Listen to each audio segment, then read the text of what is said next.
We are focusing on the company part of Query and Company because he very wisely has scheduled himself a vacation around the Colts bye week. That is how it's done. Now, clearly, the master of said planning, family planning at this juncture, is Kevin Bowen because he had his wife schedule a pregnancy right before the Colts had their bye. Now, this is the part where I kind of do the math for you. By the way, my name is Greg Rakestraw. Hello, how are you? You get to hear me tomorrow, today, and even next Tuesday. Derek Schultz will be in this chair on Monday afternoon, and Jake will be back on Wednesday afternoon, so you can plan your listening habits accordingly.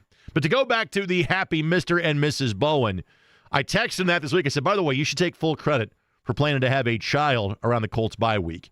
Even though, if you start doing the math in your head, Mr. and Mrs. Bowen had their celebratory event about 3 months before the Colts schedule was announced, but I'll let him save that joke for the morning show. Hope you're doing well. And you may be wondering, gee, the Colts are going into a bye week. What are you going to talk about?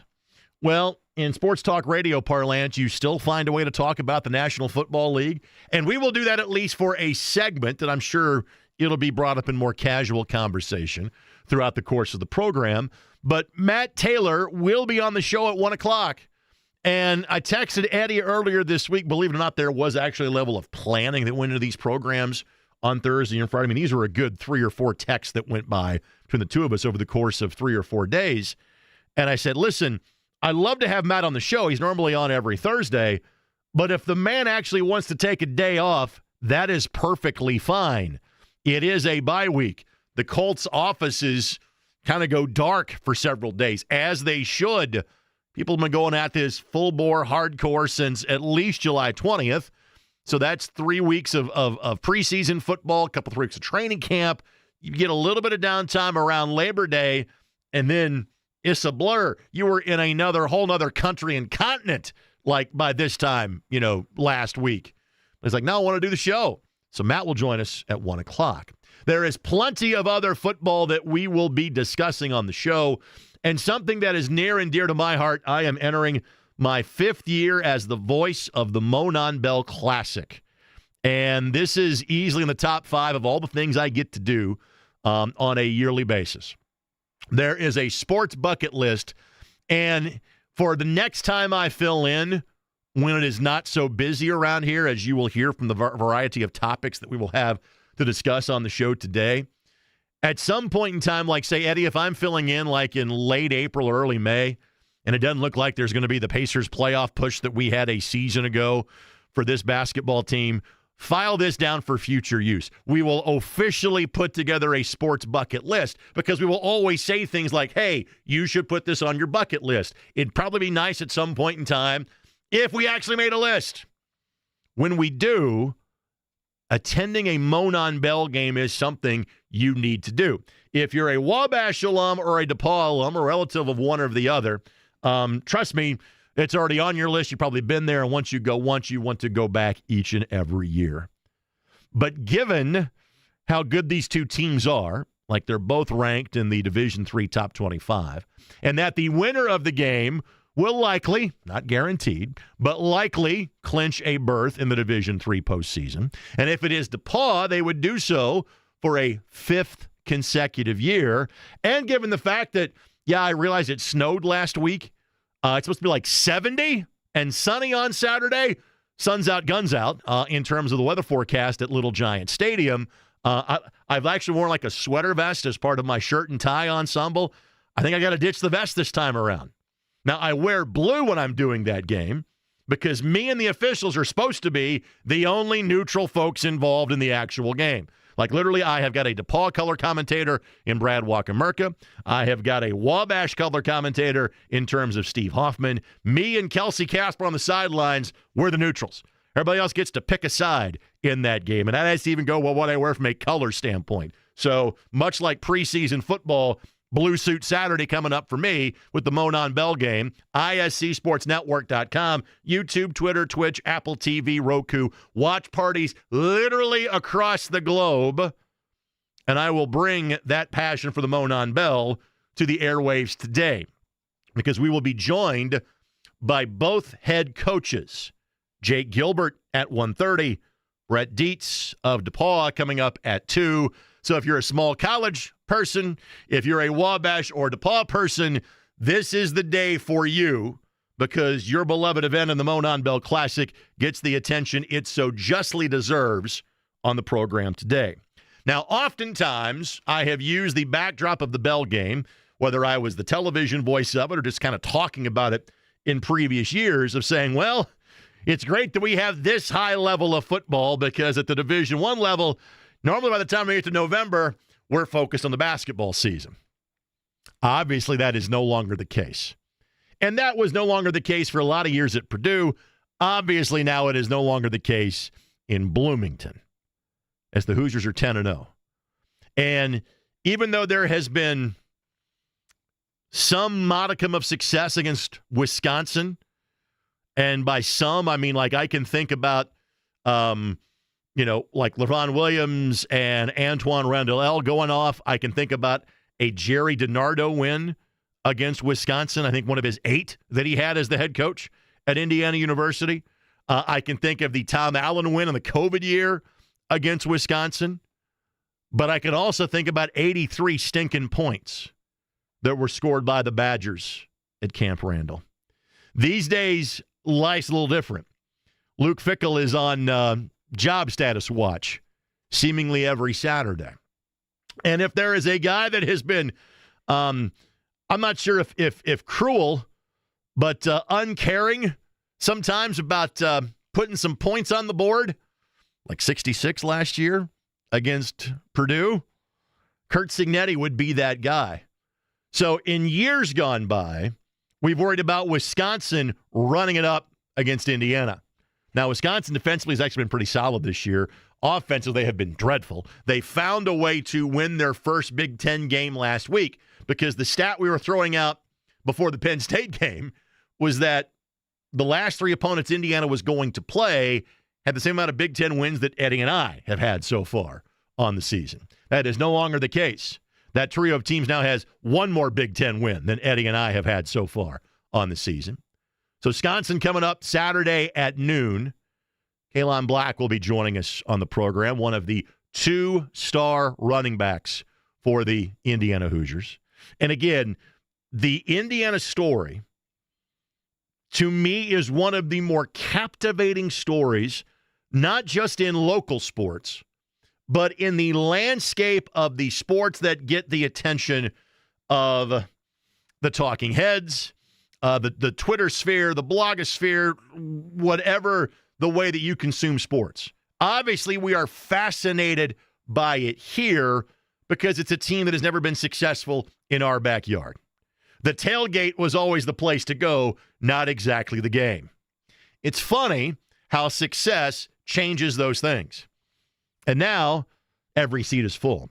And now, I'm not sure if this, frankly, has been talked about a lot on these airwaves, frankly, down in Monroe County on campus, whatever the case may be. But there's been a lot of money spent on renovations and updating and adding more seats and suites and offices and facilities, et cetera, to IU football. And now you're starting to think, hey, wait a minute.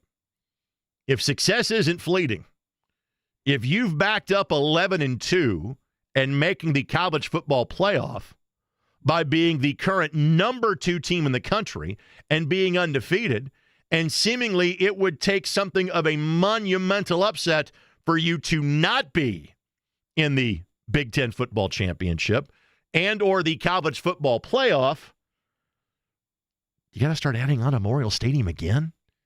Do you got to start making this like a giant erector set like you have seen in so many other college football programs? Like last week playing in Happy Valley, you can kind of like, carbon date the stadium. You can look around and say, well, that was here first. They built that on top of that. Neyland Stadium in Knoxville is kind of like that. You literally see them enclosing an end if you've watched any Missouri football games this year.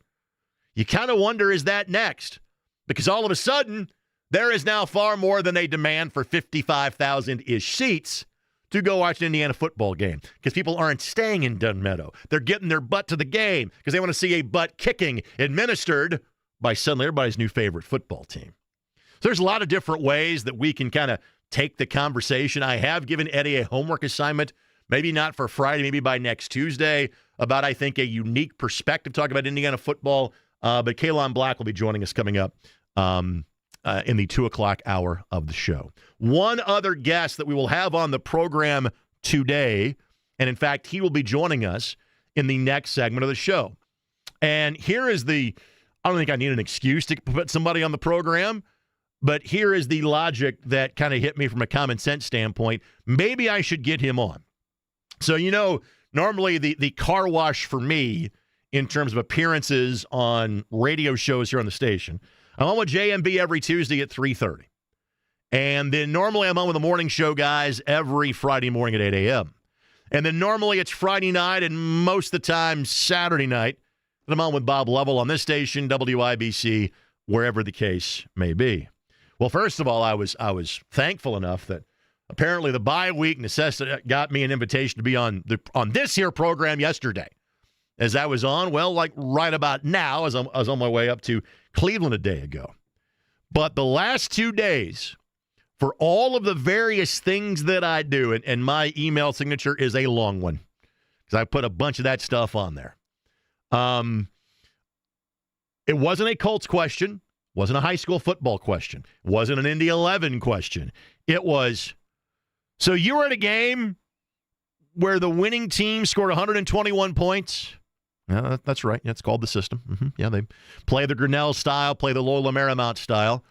And then I dropped the knowledge of they attempted 45 threes in the game. It is a 40-minute game, so at least one per minute. I said they outscored their opponent, now albeit a non-Division I school. God bless IU Columbus, the Crimson Pride, in their second year of intercollegiate athletic, or second year of men's basketball. They've been playing intercollegiate sports for another year or two before that, but their second year of having a men's basketball team. IU Indy forced 36 turnovers, and they outscored their opponents 51-10 on points off turnovers. So clearly, there is a fascination with how IU Indy is doing their business now as a men's basketball program. And their head coach, Ben Howlett, in fact, will join us in the next segment of the show. And so you will get to learn about the system as much as he is willing to share coming up in the next segment of the show. So those are the guests. And as I am wont to say when I am filling in for Jake, for John, for the guys in the morning show, etc., when you do this as a substitute teacher, it's simply easier to have conversations with people because that's kind of what you're more accustomed to. So, yes, we are going guest heavy. We have 5 guests on the show today, but part of that is even when the Colts have a bye, it is November, there is so much going on to talk about. Like we were hoping to have Bobby Buckets on the show today. Bobby Riddell, of course, he and Rob Blackman, part of the Purdue Radio Network. Unfortunately, time just kind of didn't work out. We're hoping maybe we'll have him on the show tomorrow after hopefully a Purdue win tonight because, as Matt Painter often does, there's a couple of bye games or guarantee games to get you loose. Oakland being one of them, Evansville being the other one from last week. But it does not take long for most major college basketball programs, but especially one coached by Matt Painter, to get right to the heart of the matter. They're playing number 8 Alabama tonight. And when you have a team that is as experienced, where you know what you have and where the expectations are so high. I know Oakland played them to a tough game. Evansville, not so much. And I know Greg Campy. I've known him for over 30 years, the head coach at Oakland, and I see them on a regular basis. And obviously, I do business with the Horizon League. You don't need to play that many Oaklands, so to speak, if you're Purdue. You need to play as many Alabamas as possible, but what you have. And so the fact that was kind of like, oh, yeah, that's going on. And there's even an, oh, yeah, like IU played last night and beat Milwaukee again, another Horizon League opponent. Milwaukee thought to be one of the better teams in our league, and IU beat them by a score of 101-70 last night. We can't talk about the Hoosiers, too, because clearly they have looked the part. And while maybe you don't get all hot and bothered about beating the Milwaukee Panthers, maybe you feel that way about beating the other college team from Milwaukee, that being Marquette, in a game you played on Sunday. In fact, I had friends that were in here with me enjoying the Colts studio experience on Sunday afternoon. And I'm talking with Rick Venturi, who was over the phone, and I see my two buddies looking at their phone. And I kind of glance over, I'm like, oh, that's right. Indiana's playing this afternoon. So we get to the next break, and I kind of saunter over. There's if you don't know the exact layout of the drivehubler.com studios, allow me to give you kind of the play-by-play. Eddie's got like more monitors than NORAD in front of him because he's got old school television, what we call wide orbit, whatever he's looking at on the internet, another monitor. Literally, as I'm looking at him, he's got 7 monitors around him. Like, small nations have less defense security than Eddie has around him right now. There are 3 microphone seats, as you can probably deduce if you look on the stream. Hello to all of you watching us, trying to hide my made-for-radio face as best as possible behind the drivehubler.com mic flag as we speak. But you can tell there are 3 chairs because, we have like up to 3 hosts that do the morning show at a given time. But I kind of walk over to the other side of the monitor, or the other side of the studio, and turn on the monitor so they can watch Indiana and Marquette. In other words, there are certain things once you get to what we all kind of call the crossover time of year that you're almost like, oh, yeah, I forgot about that. So, yes, we will end up talking less Indianapolis Colts today than we normally would because they are getting their NFL-mandated and clearly, given their record and what they have done, a well-deserved bye. Will we take a complete bye from talking about the Colts? No. But today and tomorrow is our chance to go, oh, yeah, Indiana football is one of the best stories in the country, not just in college football, but in all of sports.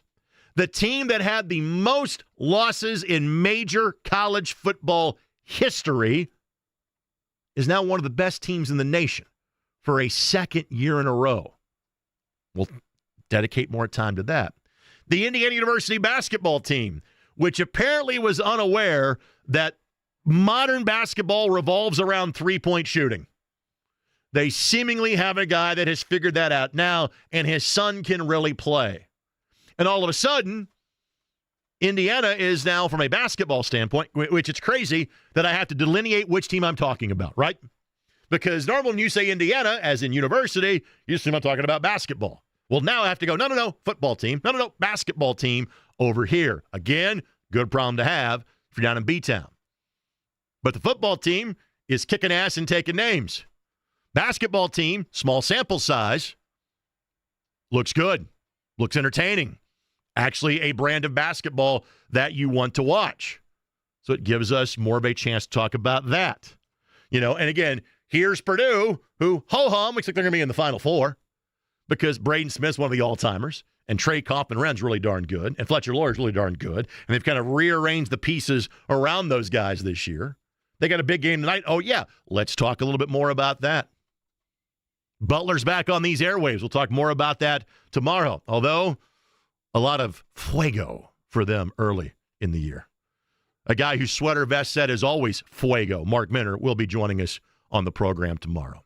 So a bit of a breather for the Colts, but by no means a breather for us on the radio station or, frankly, for us in terms of things that we have to talk about. But for the last few minutes of this monologue that I get to have to open the show, before we get to our so many great guests, and simply we'll respond via tweets at Greg Rakestraw. We can do the email thing too, Greg at 1070thefan.com. If you know the bat phone, text it. We'll have a conversation. You can now call the show or text the show, 317-239-1070. I do not have the ability. I mean, I can read text on my phone, but I'm kind of adjunct faculty around here. I don't have the chance to. I don't get the text line thread like directly to me. I make Eddie read it to me. So in other words, if you text the show, my people will then relay that to me so I can talk about that on the program. But in the last 3 or 4 minutes before we get to our first batch of finely crafted commercial messages, I just saw this tweet from Mike Chappell. I thought it was a good perspective as to why the Colts are sitting where they are at 8-2. And again, Mike credits Matt Taylor, who will be with us at 1 o'clock, with these stats. Jonathan Taylor, not the Colts, Jonathan Taylor, has more rushing yards currently than 11 teams. Jonathan Taylor, 15 rushing touchdowns, more than every team but the Buffalo Bills. So right now, Jonathan Taylor is the second leading rushing touchdown producing team in the National Football League. And his 17 total touchdowns are more than 4 teams have scored so far this year. Eddie, is it trivia time to figure out whom Jonathan Taylor has outscored in the National Football League? In terms of touchdowns? In terms of touchdowns. Can you bring that list up before the end of this segment, or do we save that for 12:45? I could probably figure it out. All right. So, let me know when you have got the list of touchdowns scored per team in the National Football League this season. I want to see if I can take a flyer as to the teams that Jonathan Taylor, by his lonesome, has outscored so far this year. We will not have just dead air while Eddie waits and searches that. I will keep talking. Sorry, I don't do this every day anymore. I just needed like a minute to kind of mentally reset, fire the synapses. And now that you've seen a fat man or heard a fat man tap dance long enough, well, you figured it out. I am going to take a flyer that JT has more touchdowns than do the New Orleans Saints. Is that a factual statement? That is a factual statement, yes. Do we have a bell for this sort of thing? Can you pull that up from the archives? Even though I'm not even wearing headsets, I'm going to just take your word for it that you just rang the bell for me. Okay, apparently we're on JMB level headsets. I don't have to put them on. I can still hear, so there's one. I'm going to go with the New York Football Jets, that JT has more touchdowns than the Jets do. No. Seriously? They have 19. Really? Yes. Because they've been garbage offensively. Oh, yeah. Okay, I'm going to go with JT has more touchdowns total than do the Cleveland Browns. It's 2 of them. Okay. We won't do this for the entire segment. Let me see if this is like Take the Rake solo version. I like this. If you want a hint, I can give you a hint. He also would have outscored a team in his division, the Tennessee Titans. That is correct. Okay. So that's 3, and I'm going to have to go with 4. I'm going to say the other team would be the Las Vegas Raiders. Got them all. Who knew that at the end of this segment, the actual takeaway from it would be maybe the Jets aren't so bad. They're only the 5th worst offense in the National Football League because Jonathan Taylor has outscored 4 teams by his lonesome so far this Atlanta year. has 18. So it's close. Yeah. If DeForest Buckner would play, the answer would be 5 because they wouldn't be able to move the football the way in which they did last week. All right, the other thing that we will not talk about today, at least I'm not planning to from a guest standpoint, frankly, if you want to talk about it, at Greg Rakestraw on Twitter/X, 317-239-1070 as the phone number. Old school email, I think it still works, greg@1070thefan.com. You notice in that wild, meandering first 23 minutes of the program, the one entity I didn't talk about was the Indiana Pacers.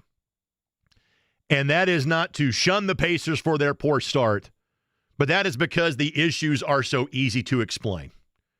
You take away Tyrese Halliburton, you have Miles Turner doing what he did, and then you lose Andrew Nembhard for 3 or 4 weeks. You lose T.J. McConnell for a month. I realize that both of those guys are back now. You lose Benedict Mathurin after a handful of games. Obi Toppin is going to miss most of the season. Numerous other players get hurt.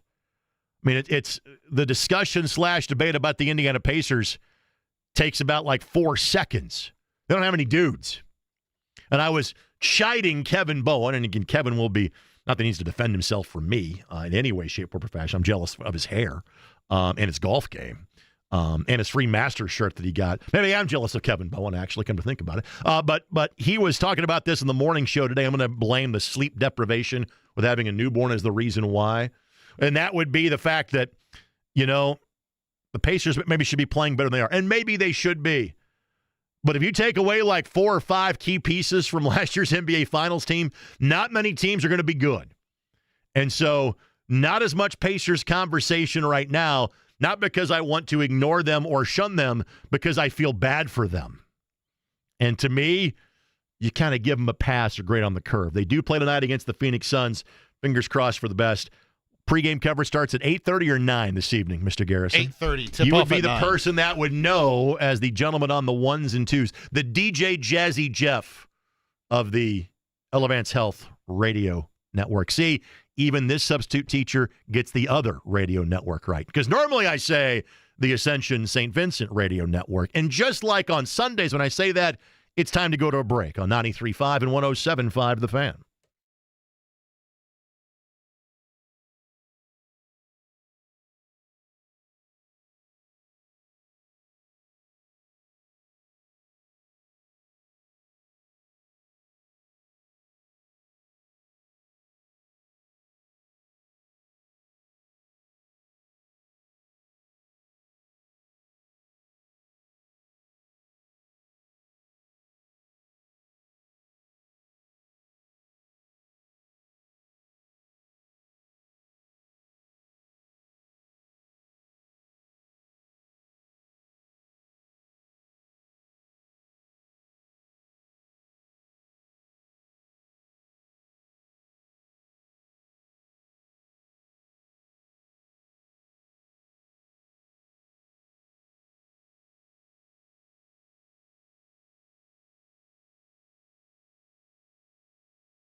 song that has great resonance and meaning with me, but unfortunately is being phased out because that was the IUPUI fight song. And it's the second year of it no longer being IUPUI. That would be IU Indianapolis, and a guy that is in his first season as the men's basketball coach at IU Indy. And again, that is a story worth telling, but it is the style of play and the commitment to it that has drawn a lot of attention for a program that is 1-3. He is literally on a bus on his way to Ypsilanti, Michigan, as the IU Indy Jaguars take on Eastern Michigan tomorrow night at 6:30. He is the head coach of the IU Indy Jaguars in Ben Howlett. Good afternoon, my friend. How are you?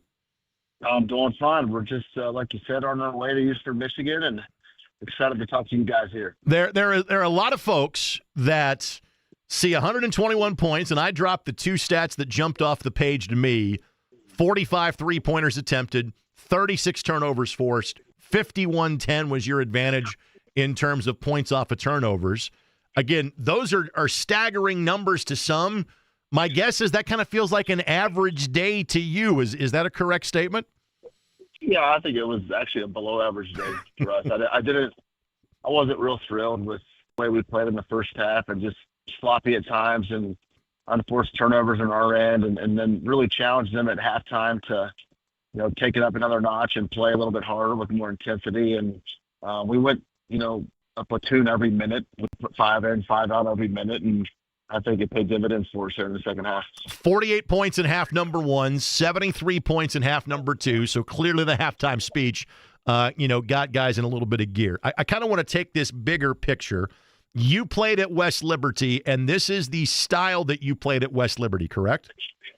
It is. Yeah, it is. And what I'd say is when I played, we still pressed and guarded 94 feet, but we actually dropped back into a zone in the half-court setting. So it's kind of evolved through the years, and now we're pretty much full-court press 100% of the time and half-court man-to-man 99% of the time. And again, it's Jim. Is it Crutchfield or Crutchfield that was the Crutchfield that you played for? Now is at Nova Southeastern again, another great Division II program.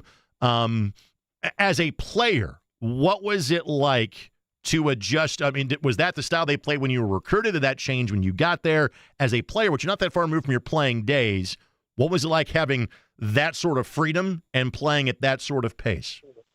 Yeah, it was great, and that's what they recruited me to, and essentially they were letting us make decisions on the floor, both from an offensive standpoint and a defensive standpoint. And obviously you score a lot of points and there's a lot of possessions, so that's attractive for a recruit. But every recruit says they want to do it until it's time to do it. It's really hard and it's exhausting, and you don't realize that when you're being recruited until you actually step into it and actually do it. So it is an attractive style play, and a lot of people think it's a gimmick, and I don't view it as gimmicks for the amount of wins that we've won, at West Liberty, and what we're going to do here at IU Indy.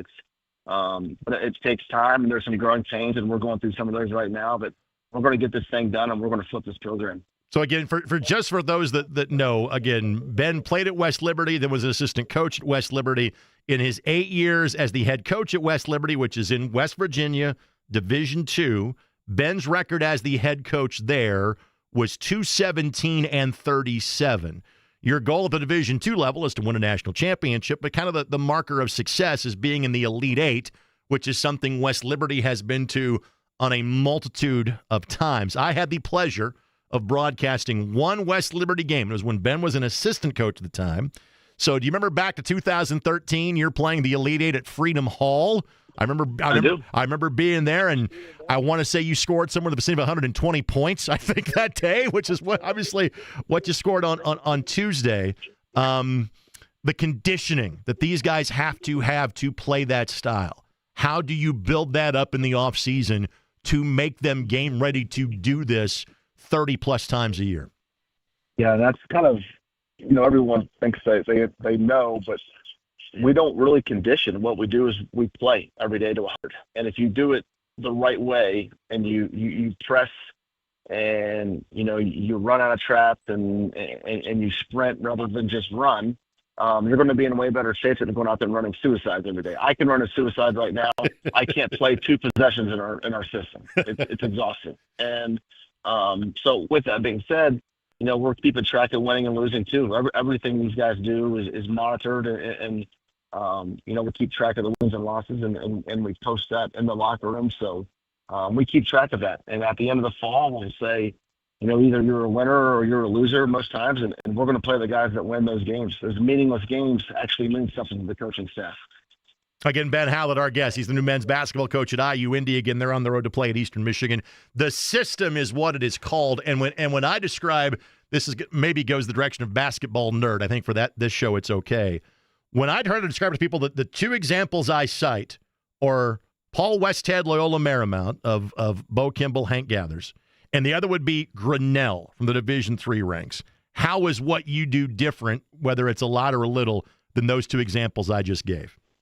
Yeah, I think it's not similar to Grinnell, and that's a fair mistake, because Grinnell, the system there is, if you don't create a turnover, you give up a layup. We're not trying to give up layups. Right. That's the last thing we're trying to do. Sometimes it looks like that right now. We're giving them up, but we just got to improve in the half court, and I think it's its own identity. I don't think it's like either one of those. I think what we're doing is we're being ultra aggressive defensively in the backcourt and picking up 94 feet, and then from an offensive standpoint, we're not going to pigeonhole guys into positions, and we don't have a true center or a true point guard. We're allowing these guys to make decisions and be basketball players rather than robots. Again, Ben Hallett, our guest. Greg Rakestraw in for Jake Query, 93.5 and 107.5 The Fan. Any concerns about this translating to a Division I level? I think I know what your answer is going to be, but making the jump from D2 to D1, any sort of pause in thinking, I'm not sure this works against this level of competition?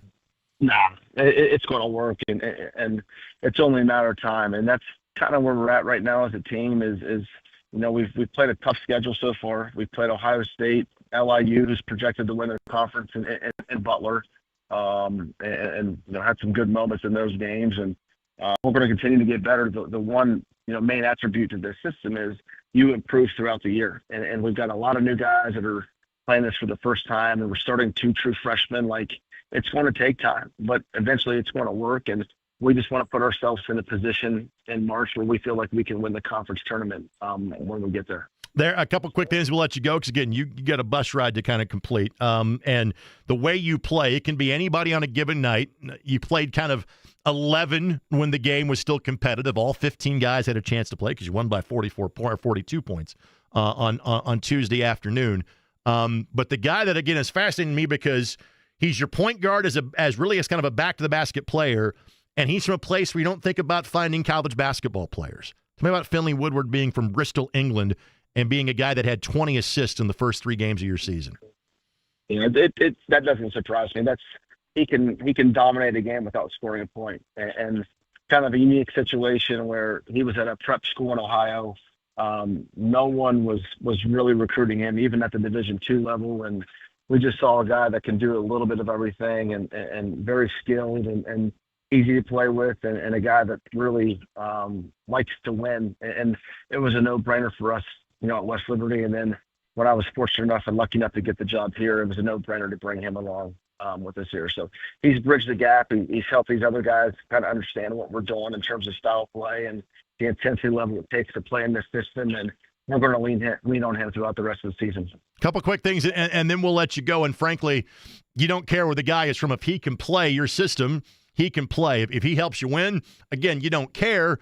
But you do have a basketball, tradition-rich area, a fertile recruiting ground you can now pull kids from.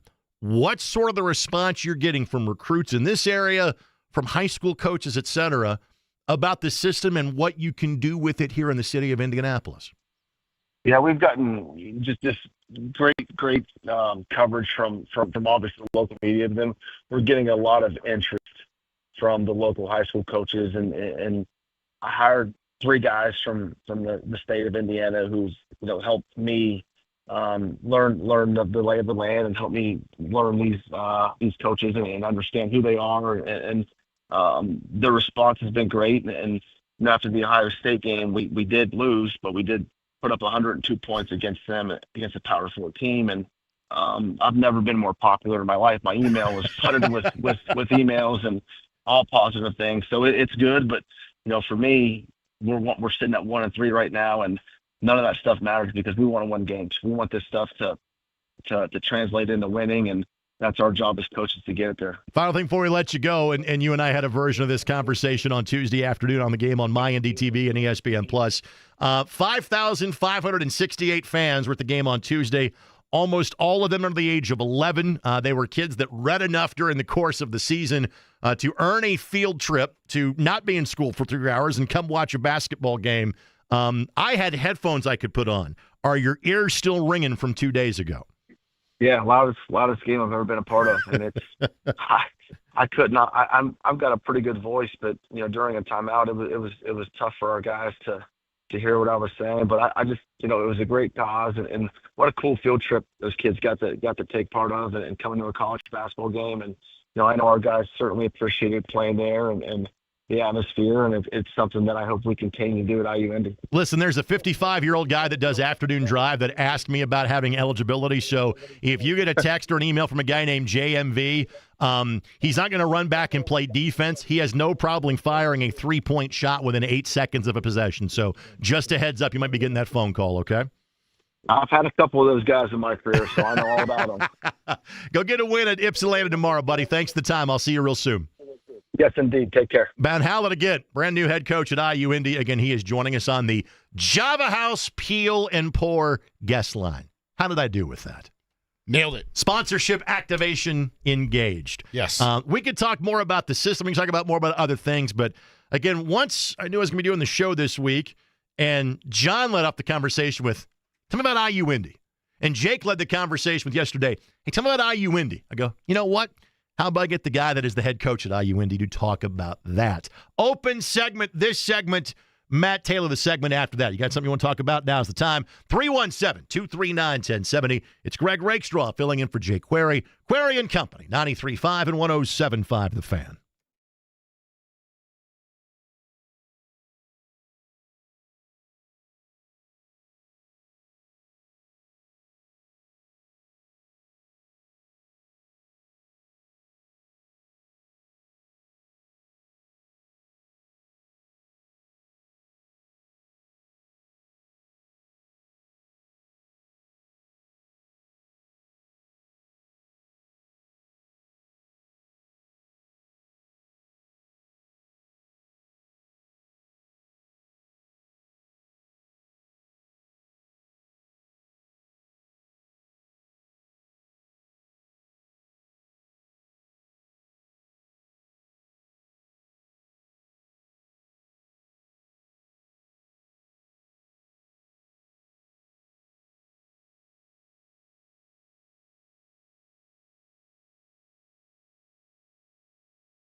Somebody didn't record their live spots before going on vacation. That just means more content time for you, the listener of 93.5 and 107.5 The Fan. Greg Rakestraw filling in for Jake Query. He is on his standard November hiatus. Taking a little bit of a vacation in and around the Colts bye week, as some are wont to do. You get me today, tomorrow, and Tuesday. Derek Schultz is in on Monday. Jake is back on Wednesday. Ben Howlett just joined us, the new men's basketball coach at IU Indy. And again, the style of play in which they are going to be a part of, clearly, is what gets the attention. What's it like for you as a broadcaster? You know, as the television guy, it is not as big of a change as it is for the radio guy. That's true. The radio guy, you are sounding like an auctioneer. You know, you're almost having to skip certain passes, which you can do if you're doing radio, theater of the mind. And I don't think I'm talking out of school here.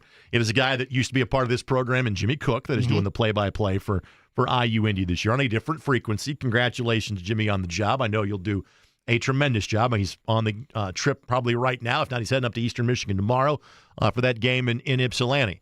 But you are flying doing the play-by-play of that on radio. On television, you know, you're basically telling shorter stories. You know, you're not elaborating as much because you feel compelled to go, hey, Johnson scored the basket. Hey, Jones scored the basket. Hey, there's a steal. There's a turnover. But again, the best way I described it, I knew this would get John's attention when we talked on Tuesday. And you heard what Ben had to say in terms of he didn't like his team's effort in the first half, and they scored 48 points. So effort in the second half became 73 points. Now, again, let's put a caveat by it. All right, you're playing a non-Division I team who is in their second year of fielding an intercollegiate basketball program in terms of IU Columbus. But I do think there are things that translate over in terms of the cumulative effect. You know, consider it like being, you know, taking body blows as a fighter. You know, what you can deal with in rounds 1 through 6 suddenly feel and look differently in rounds 7 through 12. You know, IU Indy outscored them by 34 points in the second half. It's kind of an indication as to, you know, those guys are in shape to do that. And it's funny because, again, Ben and I have had about 3 variations of the conversation you just heard. There was one that he had when he first got hired. I think I was filling in for, I think it was the first Friday of Bob's summer hiatus was that weekend. And so I had him on the show. We talked about several things we talked about back then. I have done a video version of that conversation, maybe a little more freeze-dried that one was, for the every other week IU Indy Coaches Show, which, by the way, next Wednesday at noon. Sorry that I'm competing with you guys for 30 minutes next Wednesday on The Fan, but we do that from on campus. But the answer that he rolled out there was, we play to 100 every day. Now, it's funny, Eddie, at your and I shared alma mater, one of the for a previous coach that I did not have to work for, it's not going to be too thinly veiled. Anybody that has any knowledge of U of I, UIndy, Indiana Central basketball will know who I'm talking about. But a legendary high school coach who was coaching at UIndy as kind of his last coaching job, he too would hold practice based to say U5, play to 100. Difference is he would then kind of go to the golf course. You know, that was viewed as more casual. As compared to Ben saying, for my guys to play anywhere between 15 and 25 minutes a game, we don't do, and I'm inserting this, not him, air quotes, useless conditioning. We go play to 100, but we keep track, and I can tell you this, like they keep track of plus minus during practice. And you hear this from a lot of coaches in any sport these days. It's not, and maybe it's because of the different way young people's brains are wired than they were 20, 30, 40, 50 years ago. But almost any coach, any sport will tell you the key to having a great practice is to make it competitive. In other words, do drills where there is a defined winner and a defined loser. Instead of just, hey, let's go run this play for a 13th consecutive time. There's a tune-out factor there.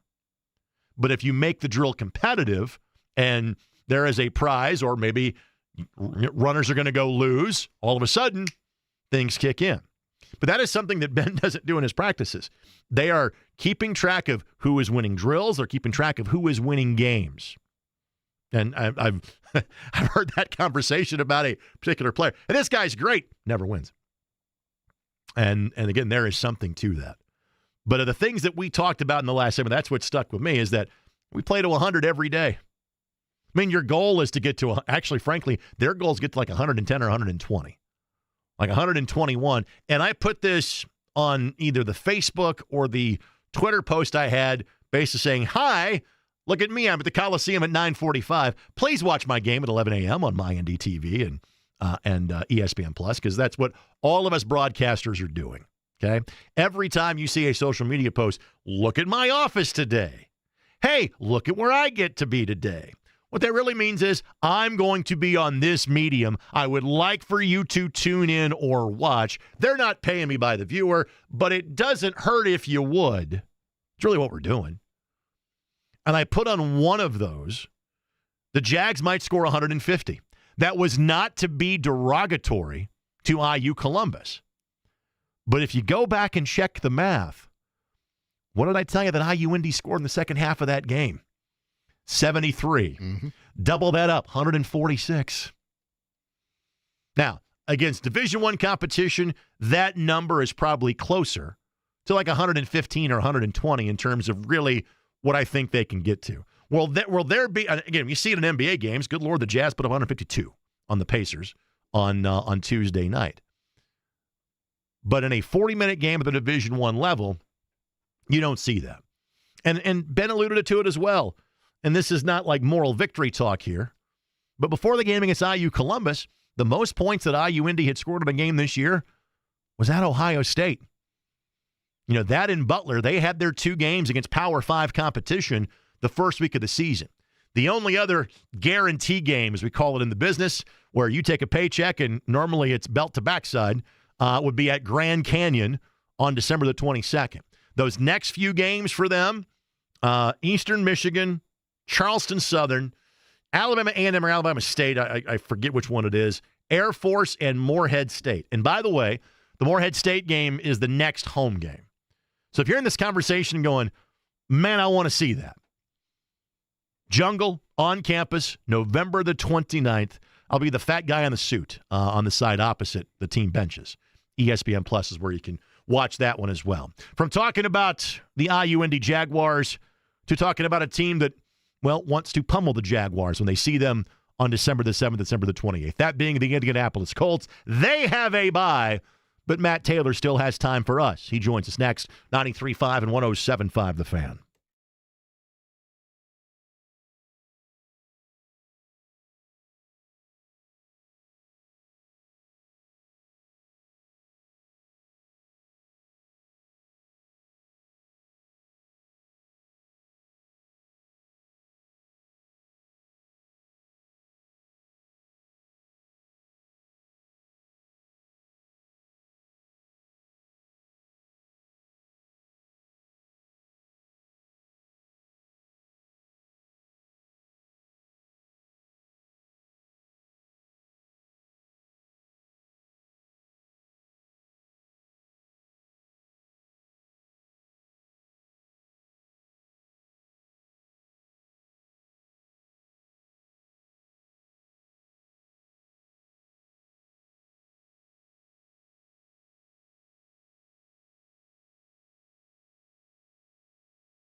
Is this the part where I'm supposed to talk?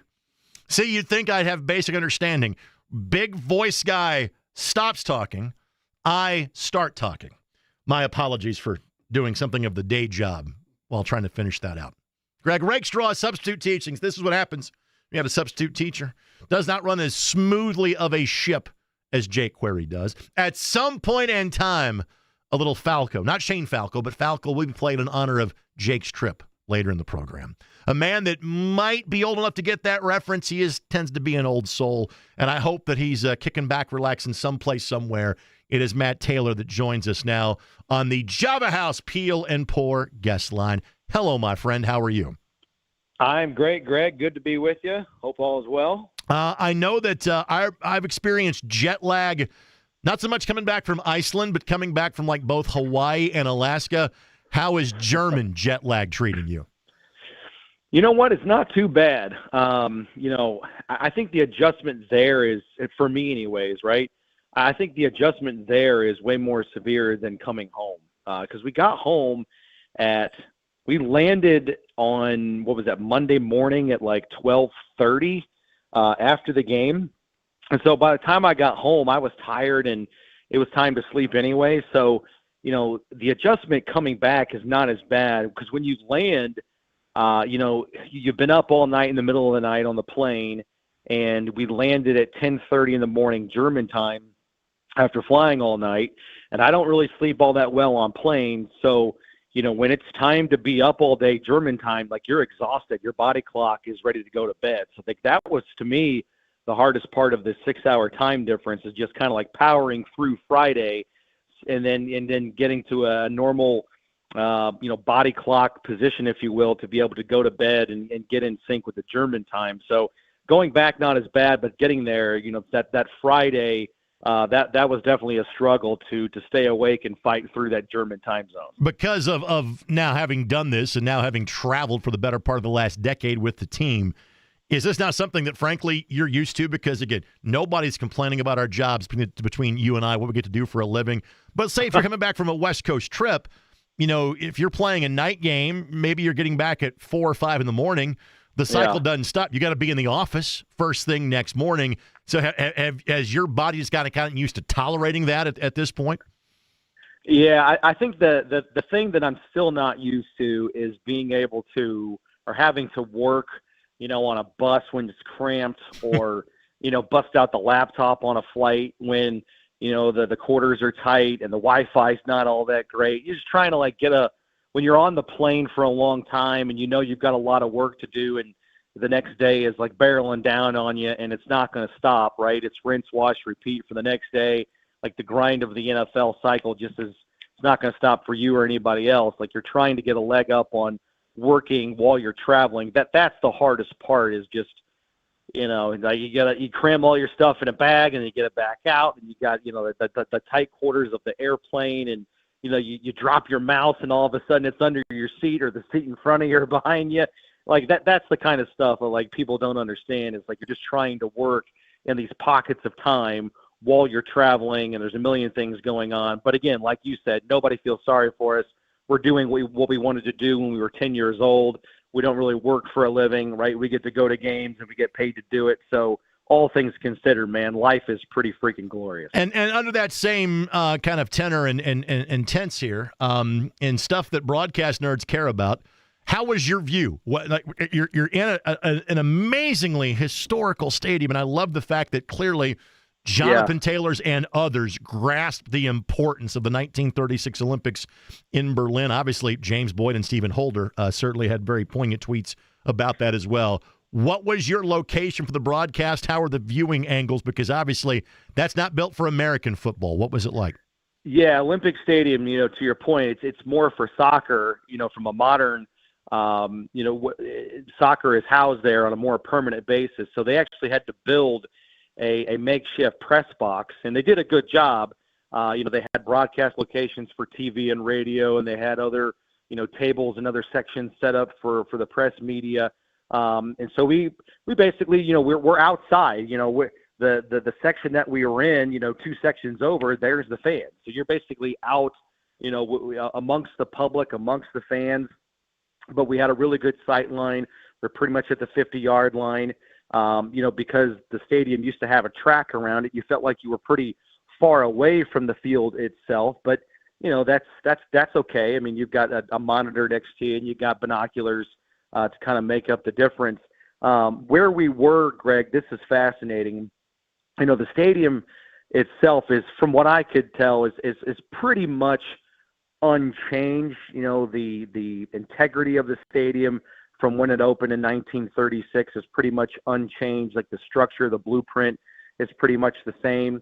And, somebody from the Falcons showed me this picture, and I stopped dead in my tracks when I saw it. Somebody took a picture of our vantage point, facing the Olympic torch that is there at Olympic Stadium.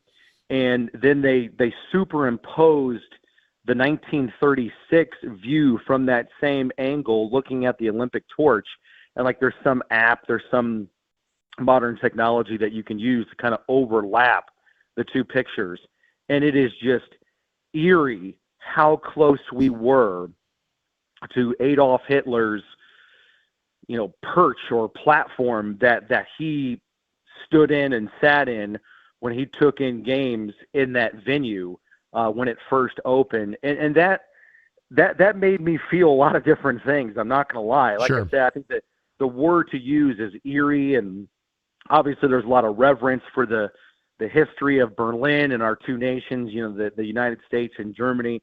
But that made me feel just kind of uneasy and eerie, and just while I appreciated everything about it, the game was magnificent. And the flags before the game, half of the stadium divided in red, white, and blue for the United States flag. The other half, where we were, was the German flag.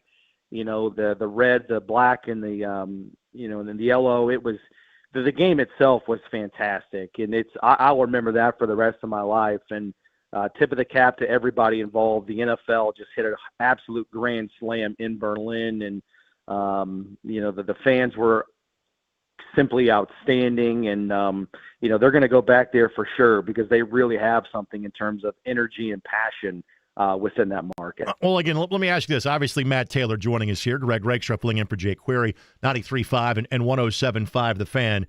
The experience has kind of been freeze-dried. It used to be, if you were going to play overseas, you were going over for an entire week. And I think back to, like, the Colts going to Japan to play a preseason game, oh, my goodness, 20 years ago, now that has been the case. But you're there basically for 60 hours. And obviously, what we do is fun, but there are work elements to what you do. So I know it was just an hour or two here and there where you had events, had a chance to intermingle with Colts fans, or the European games are almost kind of like hockey games. Just wear any jersey and it's cool. I mean, it kind of means you're in terms of being an NFL fan.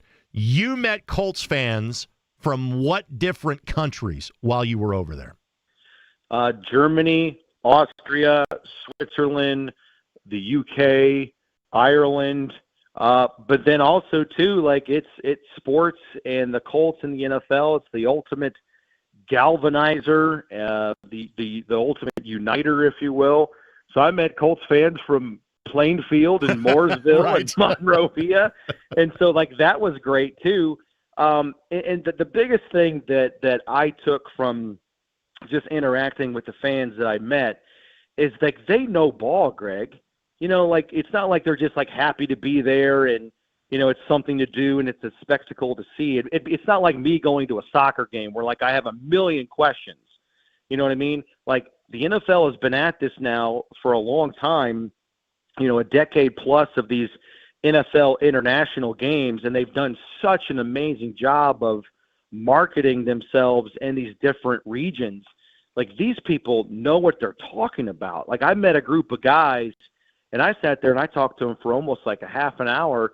And we were just, because this is coming off the Pittsburgh game before the Falcons game, and they're just lamenting the fact that, the Colts got away from the ground game and they should have rode Jonathan Taylor more. Like they knew their stuff. Like they were talking, analytics and, third downs and formations, and we got to use Pierce more. And, why can't we get Mo Alley Cox going? Like they knew their stuff, and they were huge fans.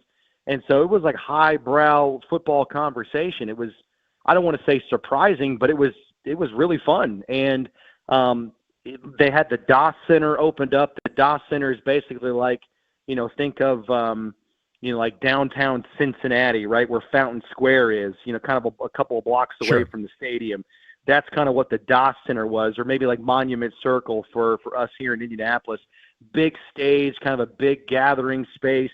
They said they had over 50,000 fans over the course of the 3 days that we were there, Friday, Saturday, and Sunday, for all these different events. There were, alumni players, Edgerrin James and Marshall Faulk, and not Marshall Faulk, I beg your pardon. Dallas Clark was there, and Joe Wrights was there, and Bill Brooks.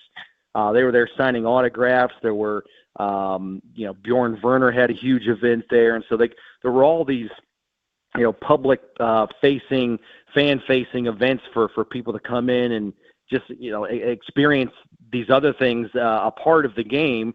And so it was just really, really in a fun and entertaining way to see the growth of not only the Colts but the NFL.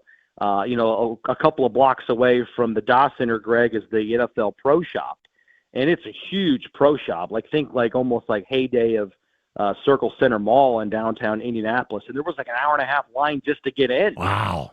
People were just dying to buy NFL merchandise, and it wasn't just Colts and Falcons. It was anything related to the NFL: jerseys, hats, socks, scarves. It really is a big deal there. And I talked to Roger Goodell, had a great opportunity to visit with him before the game on the sideline, and he said there's 20 million German NFL fans in that country. And so, whether it's Munich or Berlin or Frankfurt, these games are not going away anytime soon. Again, Matt Taylor, voice of the Colts, joining us here. Greg Rakestraw filling in for Jay Query on 93.5 and 107.5 The Fan. So, on to the business of football, and I frankly think the answer to this question will change for the Kansas City game after he's now had a couple of weeks to get settled. But looking back on the game, seeing Sauce Gardner out there did what for the Indianapolis Colts defense? Yeah, I think it gives them a lot of confidence going forward. He had that one play where he kind of baited Michael Penix Jr. into a bad throw to Drake London, and 9 times out of 10, he's going to make that catch and probably go the other way and score a touchdown. He got a little bit ahead of himself there and dropped the ball. But still, it was a great play, and I think you can expect more of that kind of impact within the secondary. And like you said, you fast forward to the Kansas City game coming up, and, knock on wood, nothing freakish happens over the bye or the next week of practice going into that Chiefs game. But you could have a healthy secondary. And it looks like this in terms of personnel: Jalen Jones, Kenny Moore, Charvarius Ward, and then Sauce Gardner, Greg. Personnel-wise, name me a more impactful secondary.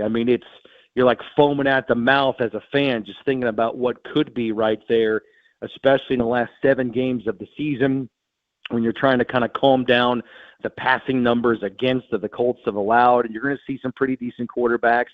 Obviously, Mahomes and Trevor Lawrence and C.J. Stroud twice if he can come back from this concussion.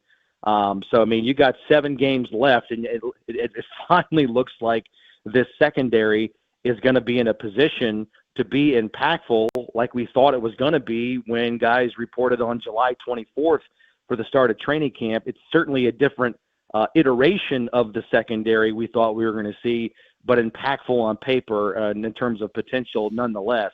So I'm really excited about that. I think that's probably the part of the defense that I'm most eager to see once we get back to regular season football in a couple of weeks. Again, and maybe now is the time. Much like coaches can self-scout, you can kind of self-reflect here too. You and I are now of an age. You have been the man on the call of every one of Jonathan Taylor's carries as a member of the Indianapolis Colts.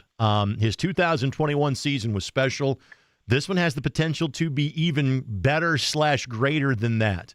What are you seeing from Jonathan Taylor now that maybe even we haven't seen up until this point in his previous 5 years? You know what? I think that's a really good question.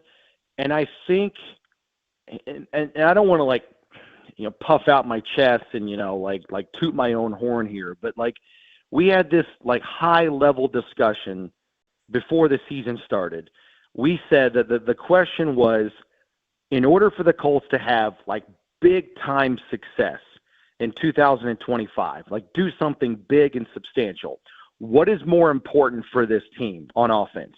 Is it more important for Jonathan Taylor to have a mega year like he had last year or 2021, 1,400 yards plus?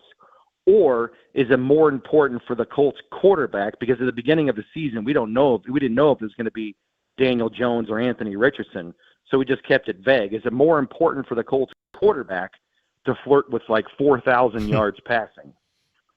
And I think, and don't get me wrong, I know there's going to be people out there that are going to be yelling at me over this, but for the overall health of the team, I still think it's more important for the Colts to have success in the passing game, because the passing game opens up the running game for Jonathan Taylor, right? I think Taylor is stupendous this year because of Daniel Jones. He's a little bit more efficient this year, and it's putting more stress on defenses when they face Taylor, because they also have to respect the passing game, right? I mean, you go back a couple of years ago in 2021, 1,800 yards. Colts didn't make the playoffs. You go back last year, Taylor, 1,400 yards. Colts didn't make the playoffs. He had a nice surge to the end of the 2023 season as well, where like at the end of that year, Taylor basically was the offense for the Colts, right? Remember that game against the Patriots at the end of the year on a Saturday night? Like the Colts had like 120 yards passing. Right. Taylor was the game. He was the offense. This year, he's not the offense. He's a huge part of the offense, but it's not like the offense goes through exclusively Jonathan Taylor. And I think because the passing game is there this year, it's allowing Taylor to absolutely thrive, because the defense is, generally speaking here, a little bit more spread out. The box is a little bit wider, and people on the outside have to respect the heck out of Pittman and Pierce and Warren. So, you're not seeing teams sell out to stop the run in Jonathan Taylor. And if they do, Greg, the Colts will just kill you in the passing game, like they've shown the ability to do this year. So I think Taylor's mega season so far this year is in part thanks to Daniel Jones in the passing game and the other skill players for the Colts on offense, if that makes sense. Listen, I know how this works. I have a Sunday off for the first time since Labor Day weekend, as do you. My guess would be the honeydew list is going to be a little significant. Now, I have to work Friday and Saturday. You don't. You got a little time. How much NFL football do you consume on a day when you're not calling an NFL game? What does your Sunday look like? Well, that's what I'm excited to actually do, because I don't get to do that at all during Colts season, because, I get home at, if it's a home game at 1 o'clock, I'll get home at 5 o'clock and then, try to be dad for a couple hours and then go back to work to get a leg up on the next day. So I don't get to watch a whole lot of football. So I'm excited for that. My daughter has some basketball games Saturday and Sunday, so I haven't been able to go to those the last 2 weekends because we've been on the road. So I'll go to those in the early afternoon both days, and then, hopefully take in, the late afternoon games on Sunday and maybe watch a little Sunday night football. I'm really excited for it. But, you mentioned that honey-do list. That's been what I've been doing the last 2 days. I'm worn out, brother. This house has been neglected just because of, the grind of everything and being gone every weekend. So I got that behind me. And so I think after this phone call and maybe on in tomorrow, I'll be able to kind of put the feet up a little bit and catch up on life. About to be beverage 30, in other words, for Matt Taylor, is what he is saying. Go kick your feet back, friend. I appreciate the time. I'll see you at practice at some point next week. All right. Appreciate you, Greg. Again, Matt Taylor, obviously, normally it's he, then me on Sundays. Not the case this time. In case you were wondering, hey, what does the fan air on a Sunday where there's no Colts and there's no Pacers game, because the Pacers play on Saturday, the Pacers play on Monday as well. Well, it's the Chargers and Jaguars at 1. It is the Chiefs and Broncos at 4:15. And again, we are at that point in time of the year where I do have the schedule committed to memory at this point. At the Chiefs, home to the Texans. At the Jaguars, at the Seahawks. Monday Night Football for the 49ers, home to the Jaguars, at the Texans. That is what is left for the Colts. And again, Colts have not had a home playoff game since 2014. It was the last time they won the AFC South. Colts have not played in a playoff game since the end of the 2020 season. That was the Saturday afternoon loss in January of 21 in Buffalo to Josh Allen and the Bills. The Colts have not won a playoff game since 2018, and that would be the game against the Houston Texans before they had then lost to the Kansas City Chiefs. And speaking of those Chiefs, the last two times the Colts have played the Chiefs in the regular season, the Colts have beaten them both times. 2019 on Sunday Night Football, and 2022, a year where the Colts won 4 stinking games the entire season. Jelani Woods had himself a day with 2 touchdown catches, and the Colts beat Patrick Mahomes and the Chiefs here at Lucas Oil Stadium, what was obviously the high-water mark for the 2022 season for the Indianapolis Colts. Still fascinated to know what Chris Jones said to get that crucial flag to extend the drive there for the Colts. It would have been 4th down. I had forgotten that part of the equation because my psychotherapist had asked me to largely block out the 2022 season. So, yes, that is still to the wonderment and amazement of all of those involved. We will have more Colts conversation if you want us to have more Colts conversation. I have another great guest. I've got 3 more of them for the remainder of the show, and all of them are talking football, but all things other than Colts football. College football will be the dominant topic over the next hour because we're going to talk to both head coach participants in the 131st Monon Bell Classic. The home team has elected to receive. Wabash College will have the ball first. Their head coach, Jake Gilbert, joins us next. DePaul fans, don't worry. Coach Dietz is at 2 o'clock. Oh, and then, Indiana's 10-0 and number 2 in the country. Star running back Kaelon Black will join us at 2:30. I'll do the heavy lifting from here.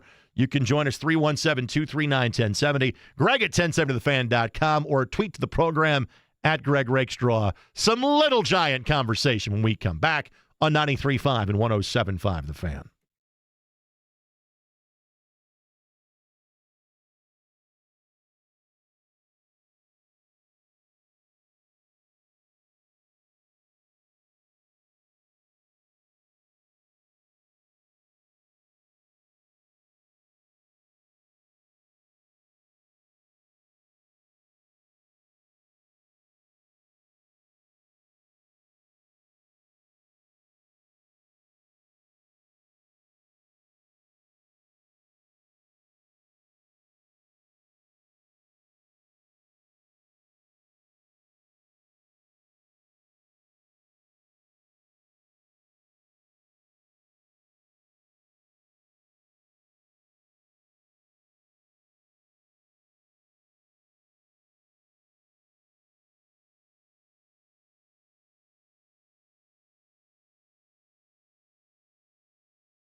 Told Eddie to play some Falco at some point in time. This is not it. We'll do that a little bit later on in the program. This might be considered like blasphemous that I'm talking over this. If you're a Wabash person, I'm going to test Jake Gilbert's hearing on the Java House Peel and Pour guest line. Jake, what song are we listening to coming out of a break right now? That would be the longest school fight song in the nation, the fight song of the Wabash College Little Giants. Outstanding. And Jake isn't just the first-year head coach of the Wabash Little Giants. Jake is a Wabash man, and that is a statement that has a lot of resonance because once you're a Wabash alum, that is part of your identity, frankly, for the remainder of your life and almost generations of families as well. And let's start right there. You're going to have a father-son experience. You've got a son that's a backup quarterback for you in Saturday's game. You and I had an off-air conversation yesterday. I didn't even bring that up. What is this going to be like to experience this as a former player, as a head coach, and a dad on Saturday afternoon? Well, want the same outcome for all three. Right. I would say the way I feel about desperately wanting our seniors to experience winning the bell, I feel the same way about my son. I hope that obviously that he gets to experience the joy of winning the bell. Now, as a head coach and as an alum, there's a little more pressure to do my job. But yeah, as a dad, I'm proud of him. He's at the perfect place for him. I hope he gets part of that experience too. You really can't have a full potential experience here without winning the bell. So I want for all of our guys to go through that. Understood. And knowing you the way that I do, as you and I have known each other for more years than we can count at this point, I knew there was literally one job you would have left your gig at Westfield for, and that was to be potentially the head coach at Wabash College. You were the coach in waiting last year. Don Morrell retires. You become the head coach this season. Where do you begin to describe why this was the job you were going to leave Westfield for? Well, part of it's just out of just love and my love for the college and just gratitude, frankly. I just feel like this place changed the trajectory of my entire life. And I don't know how better I can give back than to coach the football team because that's what I do. Not that I'm the answer for all things, but man, I am passionate about Wabash football, and I will give everything I possibly can to help our program and help our school. And I think it's just such a, obviously a great opportunity for me individually, but it's more though too, I'm motivated to serve. I think I help. I believe that we can be great here. I've been a part of great football programs here and teams, and I think we can restore all of that. So, this works out for me individually on a major level because I've got the best job there is in college football. So, there's that. But I do think I can help grow us into becoming a national power again. Again, Jake Gilbert, Wabash College head coach, 131st Monon Bell Classic. It's a sellout, folks. If you don't have your ticket, you're stuck watching me on the ISC Sports Network. Coming up Saturday afternoon at 1 o'clock. Kickoff will be at 1:07. It is tough for any freshman to come in and make an impact, and maybe even more so now because, frankly, guys, you don't have to worry about the transfer portal as much at your place, but still because guys are a little bit older that are playing, et cetera. But at a place like Wabash, how much of an adjustment period do you kind of have to give freshmen because of the unique nature of the school, all the traditions they're asked to be a part of? How does that change kind of the curve for freshmen that you have at your school? Yeah, I think usually I always felt like in high school with a young guy, they're not ready at the beginning, but you kind of know by, say, week 2 or 3, is this guy going to make a jump and help you the rest of the way? Is he going to be mature enough and things like that? Well, we have that still here. People have to adapt to college, adapt to playing against 22-year-olds, adapt to all the things that we're demanding from them.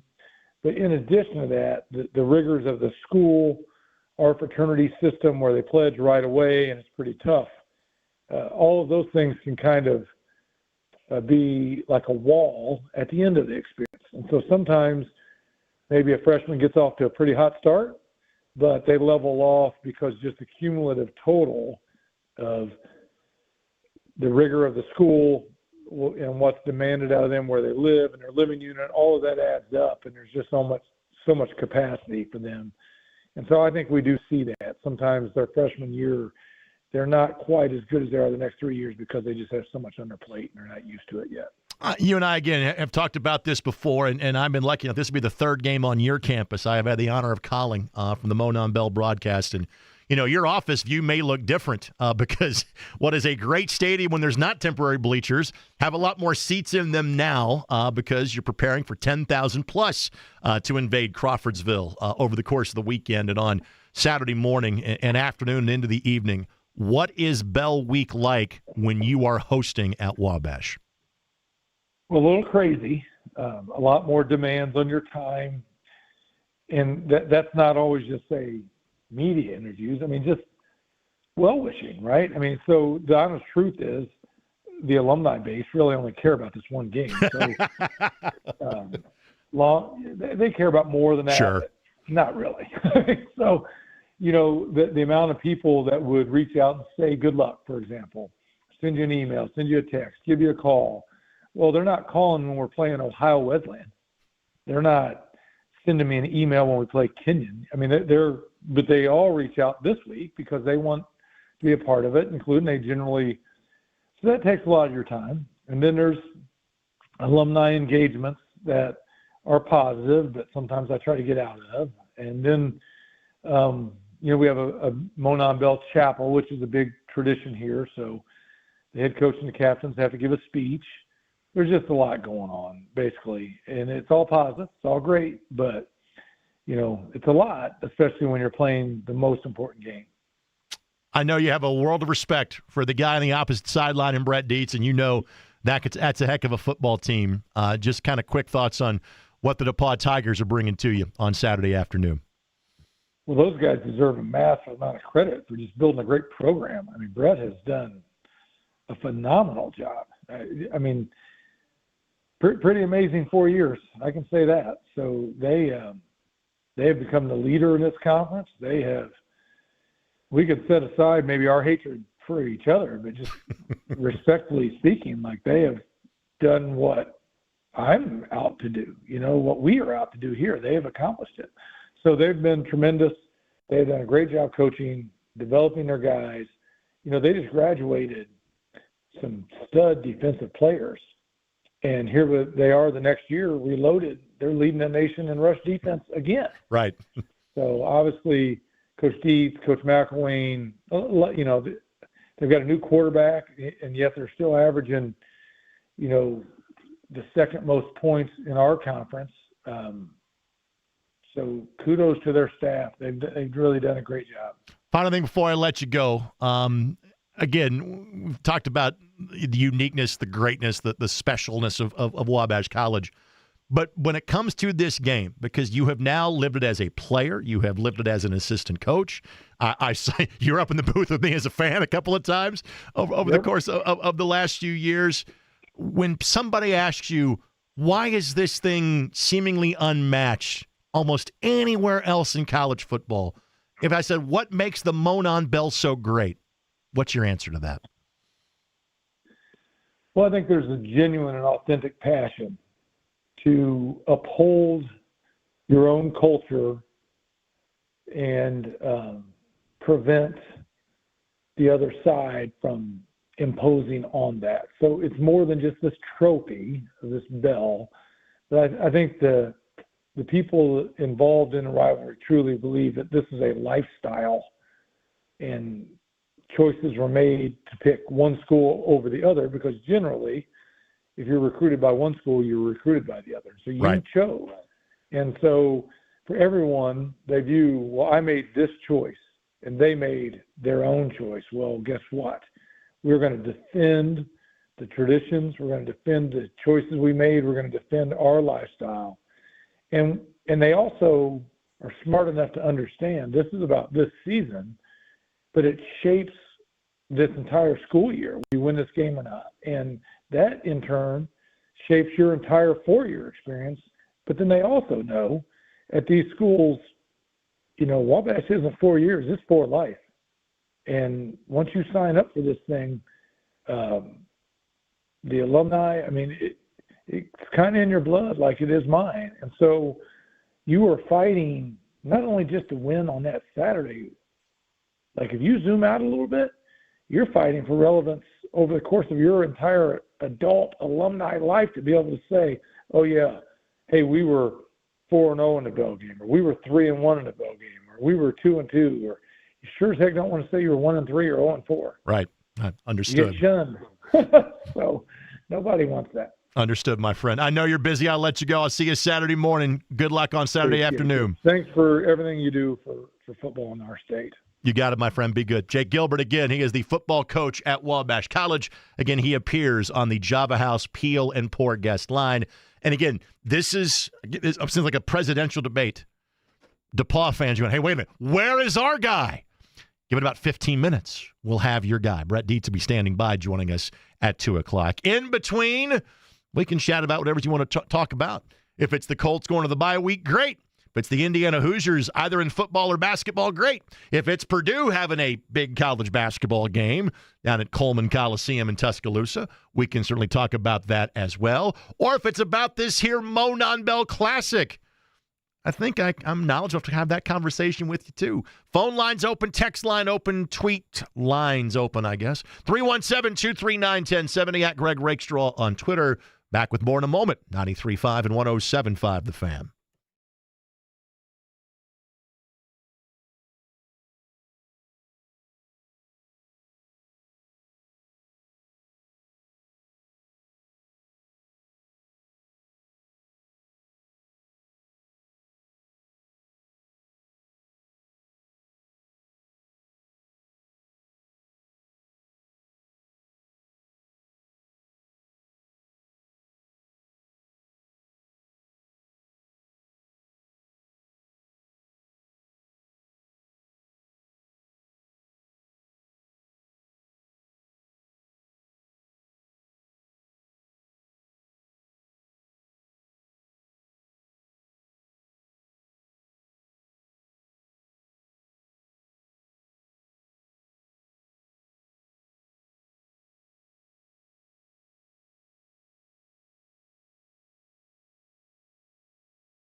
I appreciate the Falco.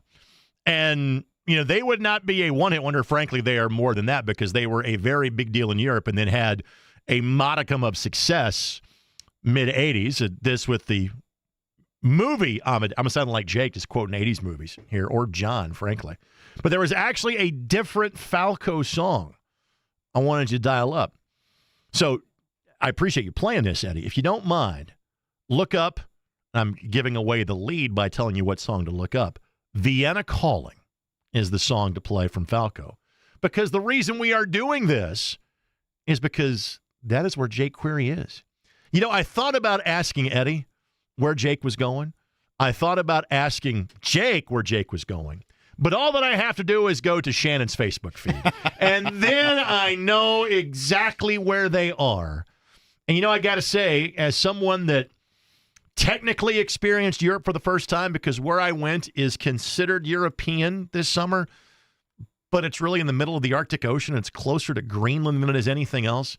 I did Iceland, which, again, is more European than North American. How was that, by the way? It was wonderful. Reykjavik still pops up when I go to weather.com. Reykjavik is the first thing. It was 25 overnight in Reykjavik, by the way. I have never been to continental Europe. Frankly, Iceland is the furthest away from North America I've ever been. I've now been to Iceland. I've been to Canada. I have been to Bermuda. I have been to Mexico. I have been to Puerto Rico, been to the U.S. Virgin Islands. So I've been more places than most. And because of my job, I actually have been, I think, to 42 of the 50 states at this point. And I have checked off Alaska and Hawaii.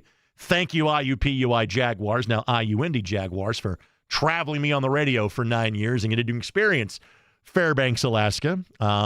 Did not have as good a view of the Northern Lights as we had in Indianapolis a couple of nights ago. But I got a story behind that. Would you like me to tell my Northern Lights or lack thereof story? Yeah, let's go for it. All right, so 2007, 2008, the IUPUI, it's my muscle memory, I have to say IU Indy now, IUPUI Jaguars played in the final Top of the World Classic in Fairbanks, Alaska. It was the week before Thanksgiving. We got there, and they said, well, we got good news, bad news for you. What's the good news? Good news is it's going to be above zero the entire time. Well, that's great. What's the bad news? Well, the bad news is that you're not going to be able to see the Northern Lights while you're here. Well, that kind of stinks. Why is that the case? Well, it's going to be cloudy for the 4 or 5 days you are here. We're like, oh, okay. What would the temperature have been if it would not have been cloudy and we could have seen the Northern Lights? And the response was probably about 20 or 30 below. And after about a momentary pause, and I will not make Eddie die for the dump button, I will self-edit here. Blank the Northern Lights was pretty much the consensus because it was above zero while we were in Fairbanks. Now, I could not see them when I was in Iceland either because the sun would set, but it never truly got dark the time of year that I was there. So we were there from July 19th through July 26th, and technically we had about 20 hours of daylight where the sun was up the entire time. And even when it dipped below the horizon, it was pretty much like dusk the entire time. And if you think that affects your sleeping, apparently there's enough alcohol you can drink where that's no longer a problem or a consideration. Have you pulled up Vienna Calling yet, by the way? Yeah, I'll bounce back with that later. Later in the show. All right. Consider that a really poorly done radio tease talking about Jake's vacation. So I brought that up basically just to say I think Vienna would be a wonderful place to go, and I love the fact that it's Europe, but it's someplace different. Like Jake had any say-so in the matter whatsoever. You know, Jake's a pretty independent traveler, what he does with the IndyCar series. And literally when I'm in Iceland, I actually posted a picture of a graveyard as a nod to Jake. I said, I can't read Icelandic. I have no idea if anybody famous is buried here, but this feels like something Jake would do on a vacation. I just took a picture of a graveyard and posted on Facebook and tagged him, said, here you go, Jake. Find somebody famous that is entombed in Ísafjörður in northwestern Iceland. Good luck with that. Or was it Sadis? No, Sadisfjörður was the other. Yeah, Ísafjörður was the place that we did that at.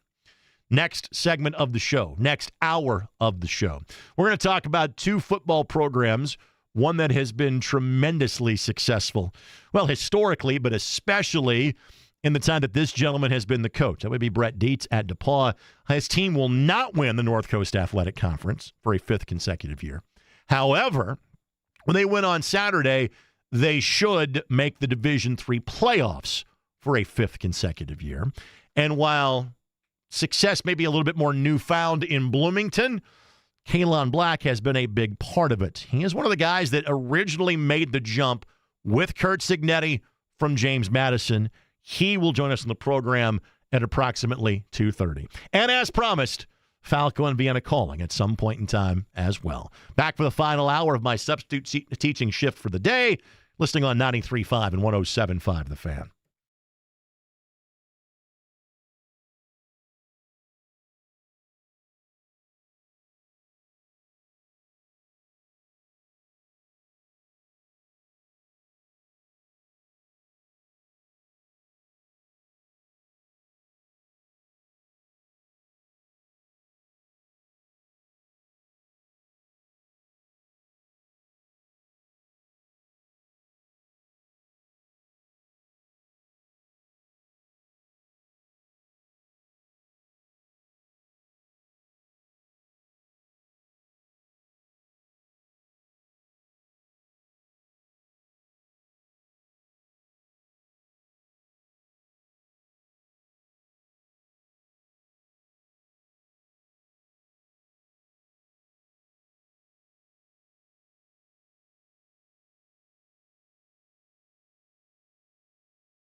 You know, I have used the word steward or stewardship with the role that I have with the Monon Bell Classic.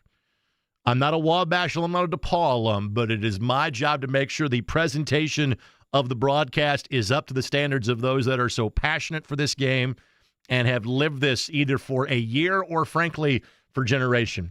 I'll try out another fancy word that would raise eyebrows at both DePaul and Wabash. I'm the ombudsman. I'm trying to make sure that I give the exact same amount of time to Brett Dietz in this conversation as I did to Jake Gilbert in the previous conversation.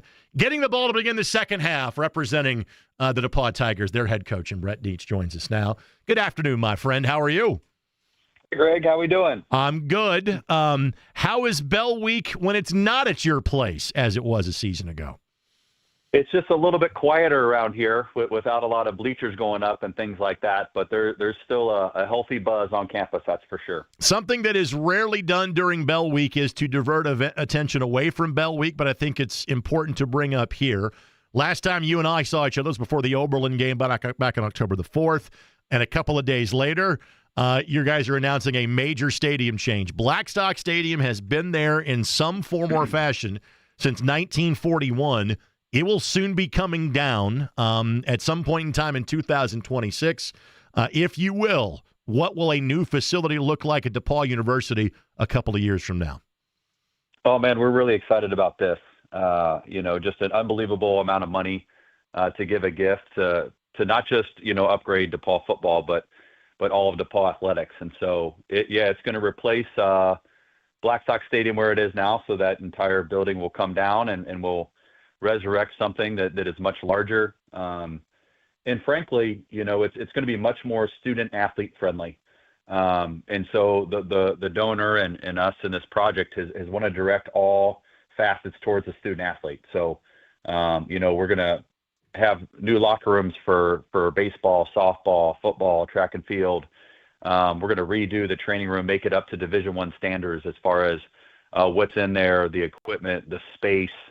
And that'll be, not just one for football and track, but it'll be for all of DePaul athletics. We're going to put a student athlete weight room in there. There's going to be plenty of study spaces in there and social spaces in there for the players. And so it's not just going to be a stadium, it's going to be a sports performance center. So it's going to be something that is going to benefit all the DePaul student athletes, and it's going to be something truly special. And Greg, I know you've spent some time on our campus. When we do a building, when we redo something here at DePaul, we don't just do it halfway, we do it all the way. So if you look at our new library, I mean, it's awesome, right? We did the dining hall about 9 years ago. That's tremendous.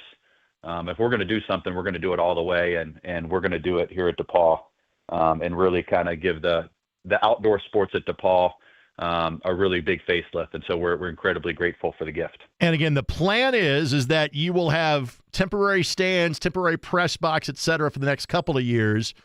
But the plan is that you're not going to play the Bell game on campus, and that's going to be at a site TBD at this time in 2026, correct?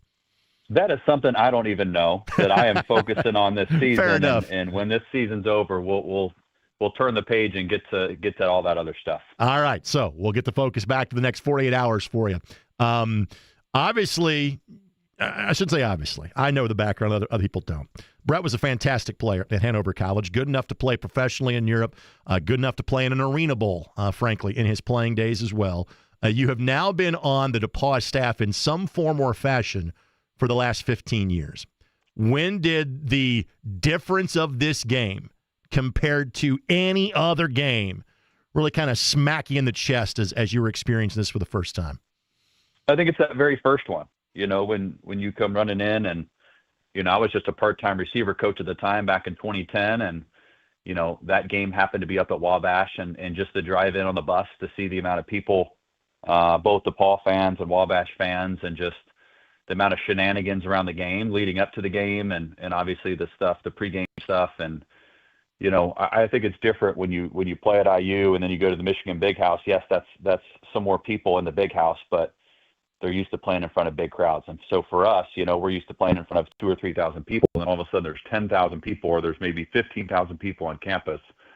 It is like 2 to 3 times the amount of people that are around that. And so a lot of people ask, like, well, who are these extra people that come to this stuff, right? And it's all alumni, right? It's alumni, it's friends, it's family, it's people that have had this game on their bucket list, that have lived in Indy for a long time and had to find a way to get in. Here's the problem. It's really hard to get in. Yes. The last 2 seasons, both our game at home last year and this game, on the DePaul side, we've sold out in under 40 minutes in both games. And so we had an All-American tight end who, Gabe Quigley, who you remember. Yep. So DePaul people, he was an All-American tight end for us last year. He got in the queue, I think maybe 15 minutes before the thing opened, and then he never got out of the queue, so he never got a ticket. So even if you you logged on when you were supposed to log on, not everybody ended up getting a ticket. So that's how much this game means to DePaul people. Just because you played in it doesn't mean you want to get away from it. It means you want to come back even more. So it is a pretty special rivalry that, and everybody's got rivalry games, but there's just something about this game. Bill Lynch is famous for saying, he's played in the IU Purdue Old Oak and Bucket game, and he's like, that doesn't hold a candle to this, right? And I have friends that coach another Division I, contests that have been involved in this game one way or another, and playing at Auburn or playing at Alabama, like, it just doesn't compare to what this game means to both programs. I've done the social media thing. I haven't been on the call the last 4 years and say, hey, send us a picture of your watch party. Where are you watching the game from? Where are you following the action? I remember one year I got a photo from a guy that was doing game hunting in South Africa, and he was watching the game on his phone. So, yeah, I think I had somebody interact with me from Indonesia 3 or 4 years ago watching this game. And so, yeah, that resonates with me as well. It's unique in terms of you coaching against Jake Gilbert, because obviously you've worked with Jake as the head coach at Westfield in terms of his role with the IFCA, recruiting kids from Westfield historically to come to DePaul, and now he's on the opposite sideline of you. And again, he was last year as assistant coach, but now as the head coach. Just your thoughts about the school and the coach you'll be going up against a couple of days from now. Yeah, and I always got an up-close, view of Jake because, he was a big Bishop Delahan guy. Dating back to his Dick Delahan days, and Bill Lynch ended up taking that camp over, and so Jake always brought their team to team camp at Bishop Delahan camp, and we hosted it right here at DePaul. So I got to know Jake a lot, during those 3 or 4 days at camp, so I feel like I know him better than a lot of other high school coaches just because of how much time I spent with him, on our campus through the team camp type stuff. So, but yeah, he's a great coach. Great person, and we're going to have a battle on Saturday, that's for sure. All right, if there are 2 last names that I would say the most, I'll take these one at a time. Now, there's a couple of sets of brothers that we will talk about during the course of the broadcast, and one of those is Ballantyne. There is Robbie, the receiver. There is Scott, the quarterback. For the young man that is the receiver, we can talk about the jaw-dropping numbers he has put up for his career for this season. But how about this one? He is the only Division III player that is up for the Campbell Award, which is basically the equivalent of the academic Heisman. Tell me about this young man that is playing in his final bell game for you on Saturday. I mean, Robbie's special. I mean, he's just one of those guys that, you want your kids to aspire to be, right? He's a guy that truly gets it done on the field and off the field. And a lot of people do it to a certain degree. Guys get good grades, this, that, and the other. But to the level that he gets it, I mean, he's got the highest GPA on our team. He's also our best football player, right? So to get the best out of the best out of, a really good school like DePaul and as good as a football program as we've been, that it's very rare to have it to be the exact same guy. And so when you get to know Robbie, he's extremely humble. He's not a look-at-me guy. And he really works hard off the field. I mean, he's over a 3.9 student. He's pre-med. He's going to go to he's going to go to dentist school afterwards and become a dentist. And he's just as driven and as humble as a guy as you can imagine. He's our hardest worker. He's not a big talker, so he doesn't talk much. He doesn't lead by yelling and screaming. When he talks, obviously people listen to him and they hang on to every word. But he's a guy that you just watch him, right? And so he's great for our young guys, great for our young receivers, be able to watch the way he works because he practices every day, right? He wants to be out there, even if he's banged up, he wants to make sure he's out there practicing every single day. And so he gets it done. And so Obviously know the parents really well. His brother is a guy that very much is in the same mold as Robbie. I mean, Scotty's a sophomore quarterback for us, but I don't know if anybody puts more hours into DePaul football, into the game study, into how much he cares about DePaul football than Scotty Ballantyne, and he gets it done in the classroom as well. So just a very driven family of everybody that you're looking to get. If we could get a team full of those people, we would never lose. So, but for DePaul and our program to have a Campbell Trophy finalist and be the only Division III school is pretty remarkable. It's a pretty, Robbie has put a great feather in DePaul's cap, kind of drawing attention to us in that way, because it truly is a list of who's who on who's won that. You know, Peyton Manning and Tim Tebow and these guys that have been finalists and have won this is a pretty incredible list to be included on. And so I know Robbie's very honored, and we're very honored to have him on that list. And by the way, Wabash folks, yeah, Liam Thompson was in that group 2 years ago, too. Again, it's the unique nature of these two wonderful institutions. You want your team to be a brotherhood. Well, you literally have the brother-to-brother combination, quarterback to wide receiver. What has that dynamic been to you? Mentioned Manning, almost Peyton to Cooper back from their high school days. What's it like to watch little brother throw the ball to big brother during the course of a game? It's really cool. I mean, it's also one of those things that I never thought we would have happen again. You know, we had the Hunt brothers, right? You know, back in 2016 was Matt's senior year, and you know how fortunate we were to have those guys, and they were two of our best players as well. And to say, oh man, this probably never happened again, and then less than almost about 10 years later, the same thing happened. So it's been cool. That wasn't something that we forced on Scotty. It wasn't like, hey, Robbie's a senior, like let's force Scotty into being the starting quarterback. No, he earned that job. He earned it through his play, through being consistent. And so that wasn't given to him. That was definitely earned. And so, but obviously when your best player has his brother throwing it to him, they have just, don't even have to say much to each other. They can just nod and look at each other and kind of know what each other's thinking about. And so, but he's not the only one. We got some really good players around Robbie too, because if he was our only good player, sure, then it'd be pretty easy to stop him, and we wouldn't win very many games. But we got weapons all over the field, and I think that's what makes Robbie as good as he is, because when he does get those one-on-one matchups, or he does get that double team matchup, we can still take advantage of. They better do a great job over there, because if we can throw it to him and throw it to everybody else, then we're going to be pretty dangerous. I may not say the last name Hildebrand as often as you do Ballantyne in the course of the game on Saturday, but it's still of note, it is two separate players. Hunt wears 18 and plays offense. Holt wears 41 and plays defense. How do you get two kids that have obviously the same last name from Tulsa, Oklahoma? How did they end up in Greencastle, Indiana? Well, they went to Holland Hall, and Dad is the athletic director at Holland Hall High School. Yep. And that's an awesome private school there in Tulsa, and he's sent athletes here before. And so those athletes have come to DePaul, and they've had such a good time, and they've had such a great experience at DePaul that when they go back home, those families talk about DePaul a lot. And one of them's the White family. They sent a pair of brothers here and done track and football and stuff. And so, I think that's a testament to DePaul and the kind of experience those guys are having. And then they go back and they speak so positively about the program and about the school that, the Hildebrands, the dad's the AD, is like, we got to go check this place out. So he got one of the twins, hopped in the car, and they drove over. And one of the twins, Holt, and Dad just fell in love with it. And he's like, well, we're going to have to bring older brother or the twin here, and we'll bring the rest of the family here. And sure enough, about 10 days later, they all hopped in the car and brought the whole family, because there's another one behind them too, who I think's in 7th or 8th grade. And so they brought Hunt over, and it was pretty quickly thereafter that the whole family fell in love with the place. And so there we go. We end up with twins from Tulsa, Oklahoma. All right. Again, Brett Deese, the ball head coach, joining us here. Again, Greg Rakestraw filling in for Jake Query, 93.5 and 107.5 The Fan, 131st Monon Bell Classic, Saturday at 107. Catch it on the ISC Sports Network. A lot of defenses think they have a great day if they hold their opponent to 100 yards rushing.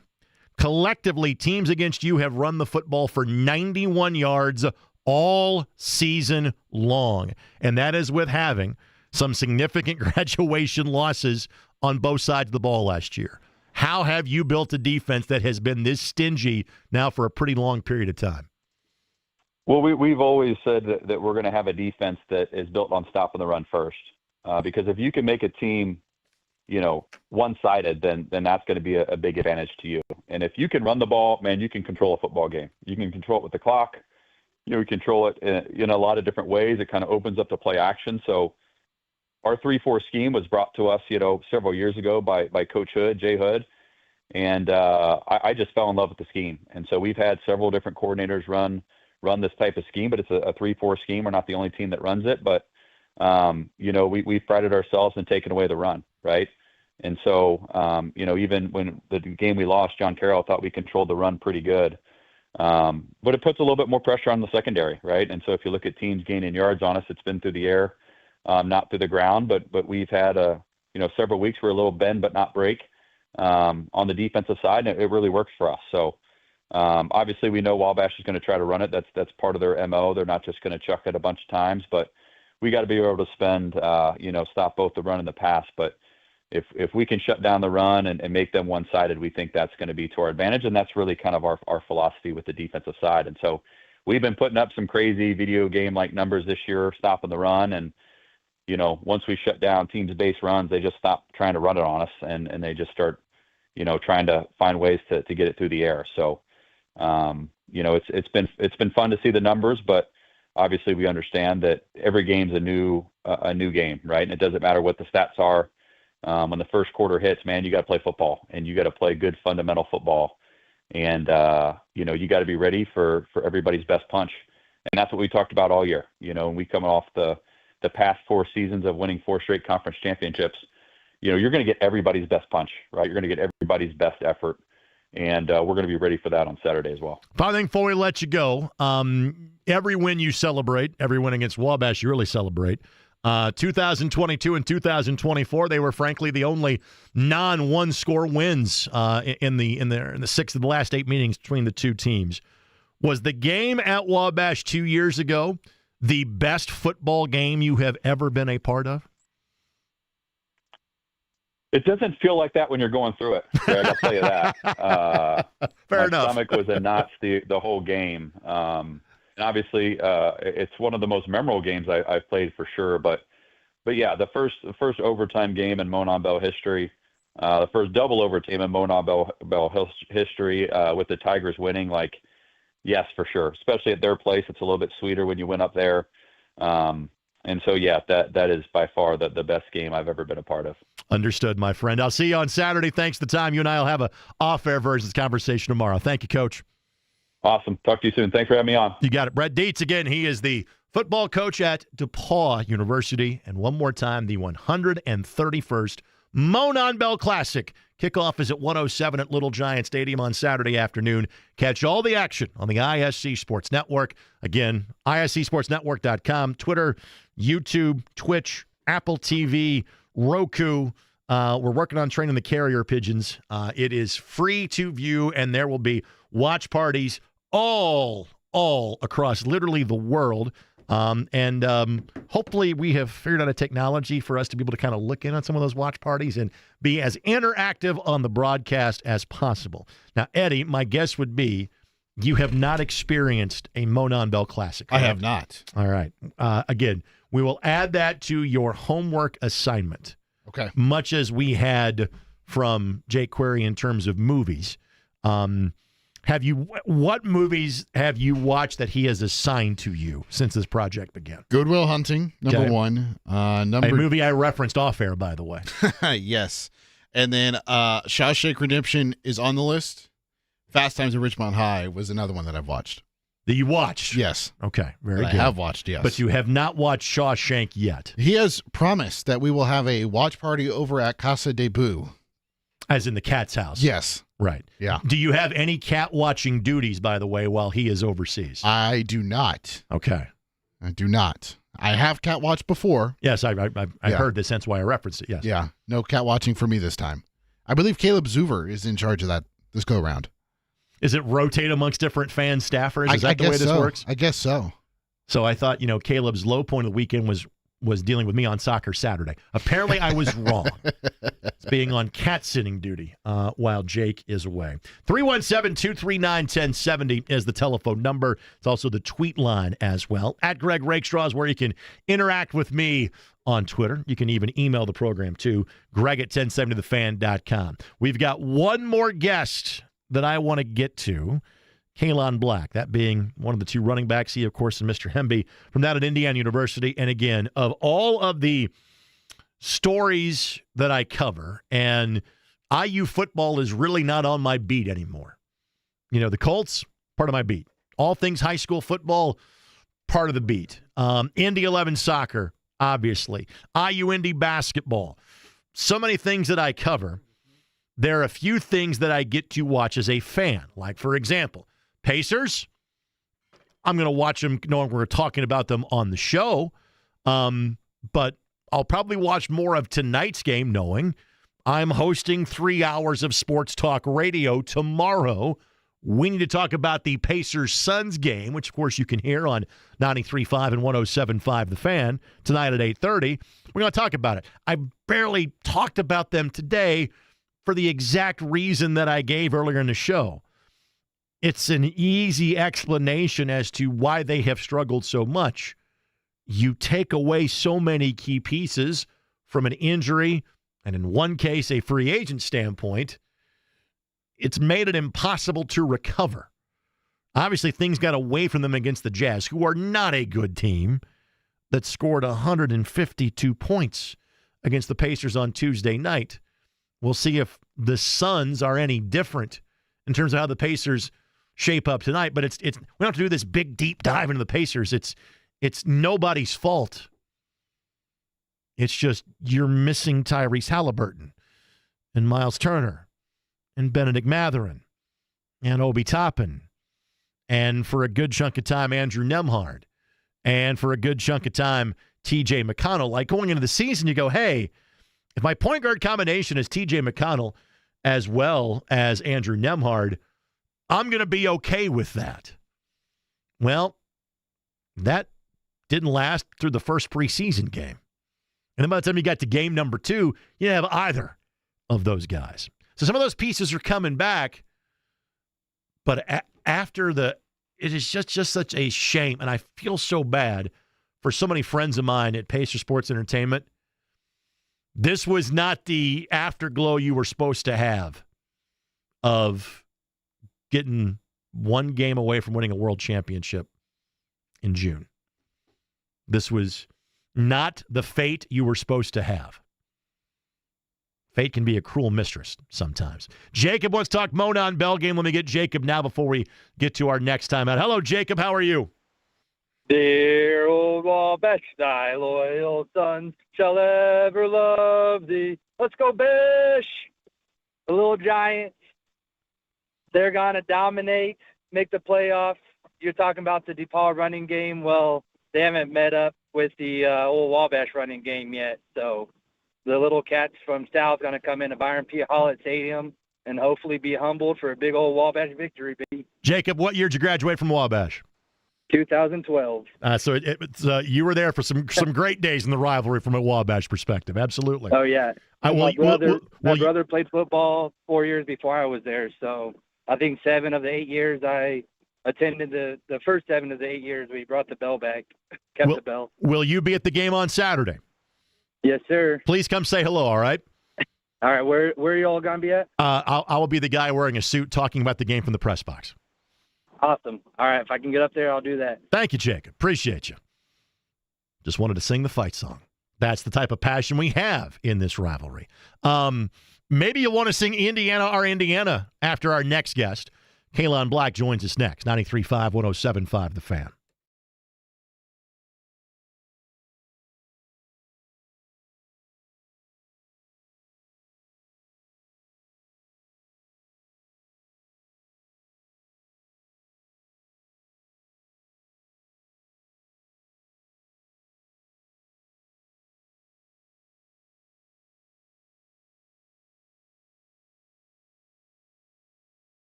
Welcome back. It's Greg Rakestraw filling in for Jake Query. It's Query and Company here on 93.5 and 107.5 The Fan. You know, it's been a minute since I've done much in the way of interviews in terms of Indiana University football players. But obviously the story over the last couple of years has been fascinating, and it continues in a positive light, given a remarkable drive, a remarkable pair of toe taps. That would have been a Sunday catch, not just a Saturday catch made by Omar Cooper. But a big part of the Indiana Hoosiers' success this season in his second year with the program. He's now finishing up 5 years playing for Curt Cignetti, 3 at JMU, and now 2 in Bloomington. It is Kaelon Black that joins us now. Kaelon, 10-0, man. Congratulations. I know all of us in Indiana are still just kind of jaw-dropped at how successful this program has become. What has this 15, 18-month ride been like for you since stepping foot in Bloomington? It's definitely been great, man. Just from the beginning, just Coach Sig establishing who he is as a coach and just trying to get guys to buy into the system, his winning culture, his winning ways, and then just seeing things change month by month has been great to be a part of. And just now we're at this point today where we're just winning out the close games and clawing and fighting as a team. Well, obviously, we touched on this off the start. This is not year 2 with Coach Sig with you. This is year 5. What drew you to him and James Madison back in 2019, 2020? Definitely his winning ways, man, and just knowing that he has a great staff around him, a lot of guys that are bought in. Everyone wants to win. And just you can learn from the players as well. A lot of great players. Those guys definitely helped me get to the point that I'm at today. But by the way, does it sink in that you've now been doing this for, I said 5 years, it's really been 6, 5.5 years that you've been playing college football? Does it seem like forever ago when you were making that decision? Man, sometimes it does, man. Then I realize I'm like, man, like, I don't even know what to say. Like, sometimes I don't even really understand how long I've really been playing football in college. Well, Kaelon does already have his bachelor's degree, so he has you taken that time and put it to good use. When you made the move from Virginia to Indiana, what sort of goals did you set for yourself? What sort of success did you think was possibly out there for you and those other guys that made the move from JMU to Bloomington? Definitely our goals was to establish ourselves on this level because, coming from the G5 and also FCS while JMU was FCS, you get looked at differently by the guys in the P4 sometimes. So we just wanted to come in and let people know, hey, we can play football regardless of the level. We put in the same type of time that you do, and we also put in that same grind. And just coming from the program that Coach Sig built at James Madison, coming here kind of made it easier just in terms of just knowing the system and helping other people and get on the same page. So it's just definitely been a pleasure just to even be here. Again, Kaelon Black is our guest. Greg Rakestraw in for Jake Query. It's 93.5 and 107.5 The Fan. Almost all of us just kind of expected almost a little bit of regression on the team this year, not because of anything you guys were going to do wrong, because we thought this is Indiana. It can't be this good again, and now seemingly it is even better. What was your guys' mindset going into the offseason to make sure that 2025 was even better than 2024? Definitely just learning from our mistakes from 2024, taking those and applying pressure to our team and just making sure, hey, guys, we have the talent and we have the means to be able to reach the goals that we want to reach, and we just have to go out there and work hard every single day to get to where we want to get to. And Coach Sig has done a great job of instilling that want to, that fast, physical, and relentlessness that we have to be great. Well, the thing is, you didn't make that many mistakes last year, just so you know. I mean, the 2 teams you lost to played in the national championship game, but kind of to that point, how do you feel you're a better football team this year than you were a year ago? Pretty much in all phases, honestly. We reloaded and we were able to, like I said, learn from our mistakes from the year before. And we just watch the film and make those corrections and practice hard every single day. And we just have that high expectation just to be great. One of the things that strikes me in watching the way you play on both sides of the football is that it is such a physical brand of football, And that is something that you feel that can travel whether you're playing in front of 50,000 of your fans or playing in front of 100,000 of the other guys' fans, as you were on Saturday.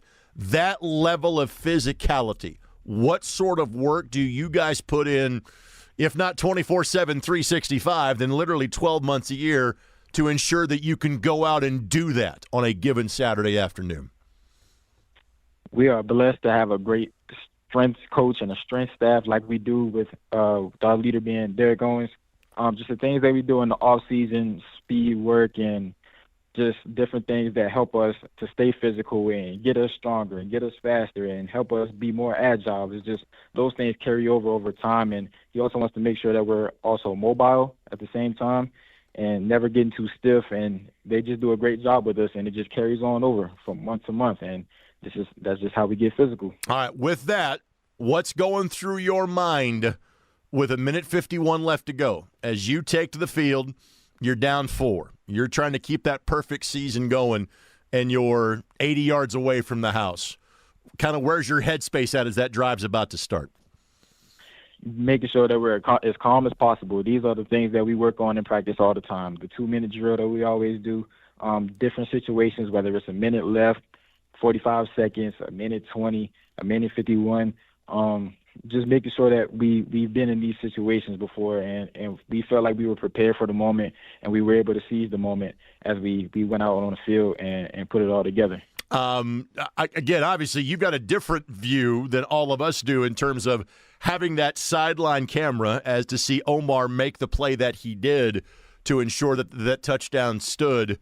What was it like watching that happen from field level and going, oh, my goodness, he actually got both feet down? Man, so I was actually blocking, and the next thing you know, like, I just see the ball get thrown, and I see him catch it.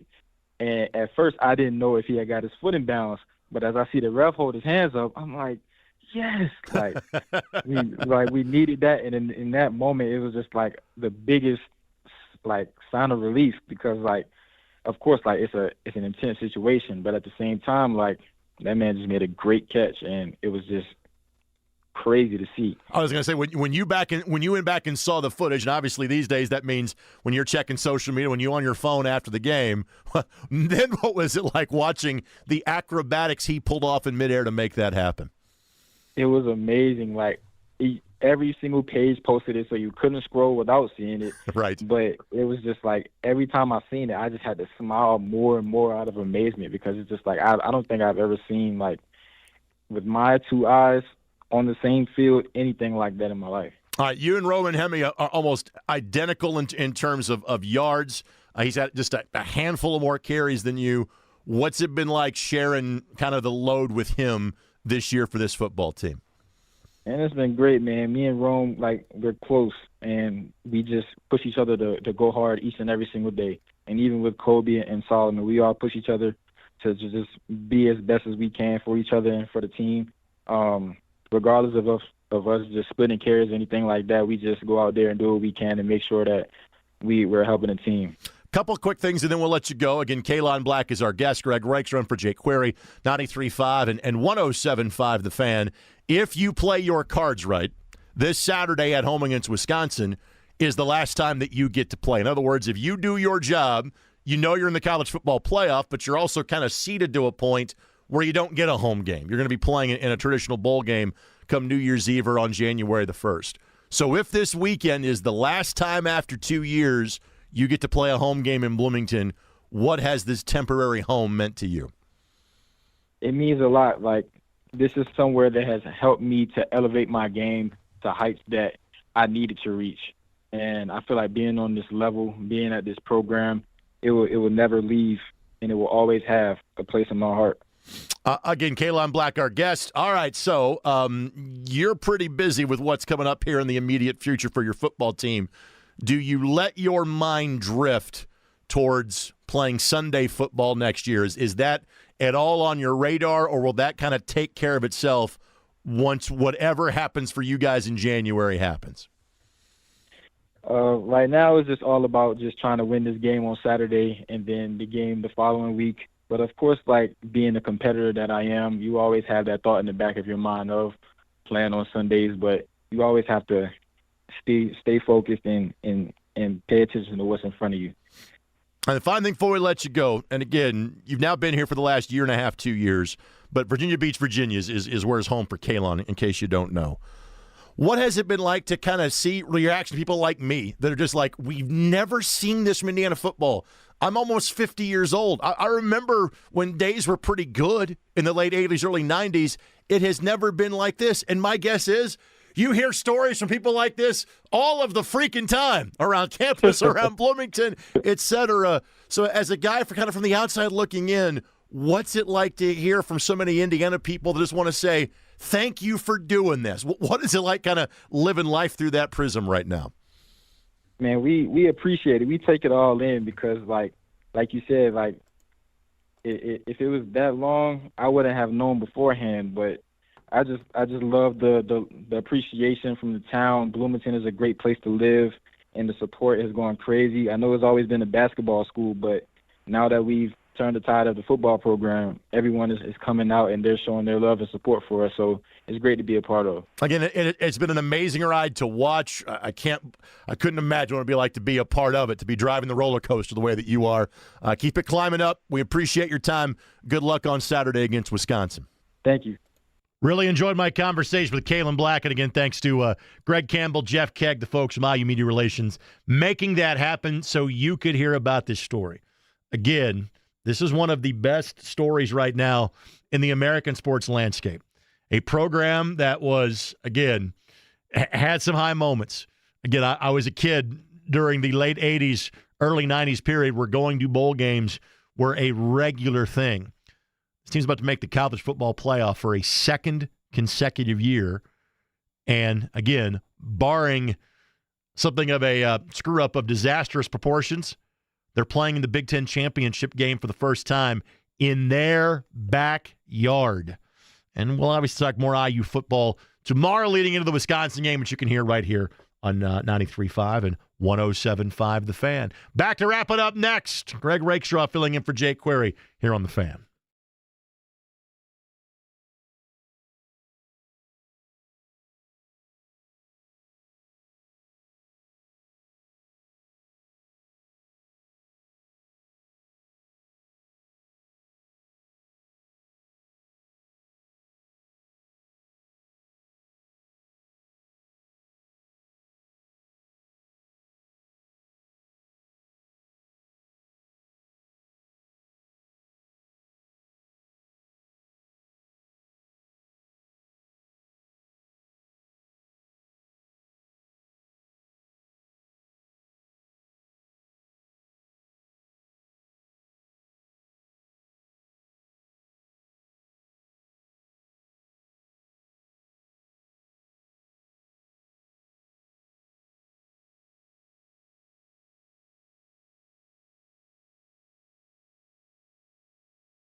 That wasn't a slow clap buildup. That was a full-on golf clap of appreciation for calling it back, not just the play on words that I just made, but I requested Falco. He provided Amadeus, which is never a bad thing.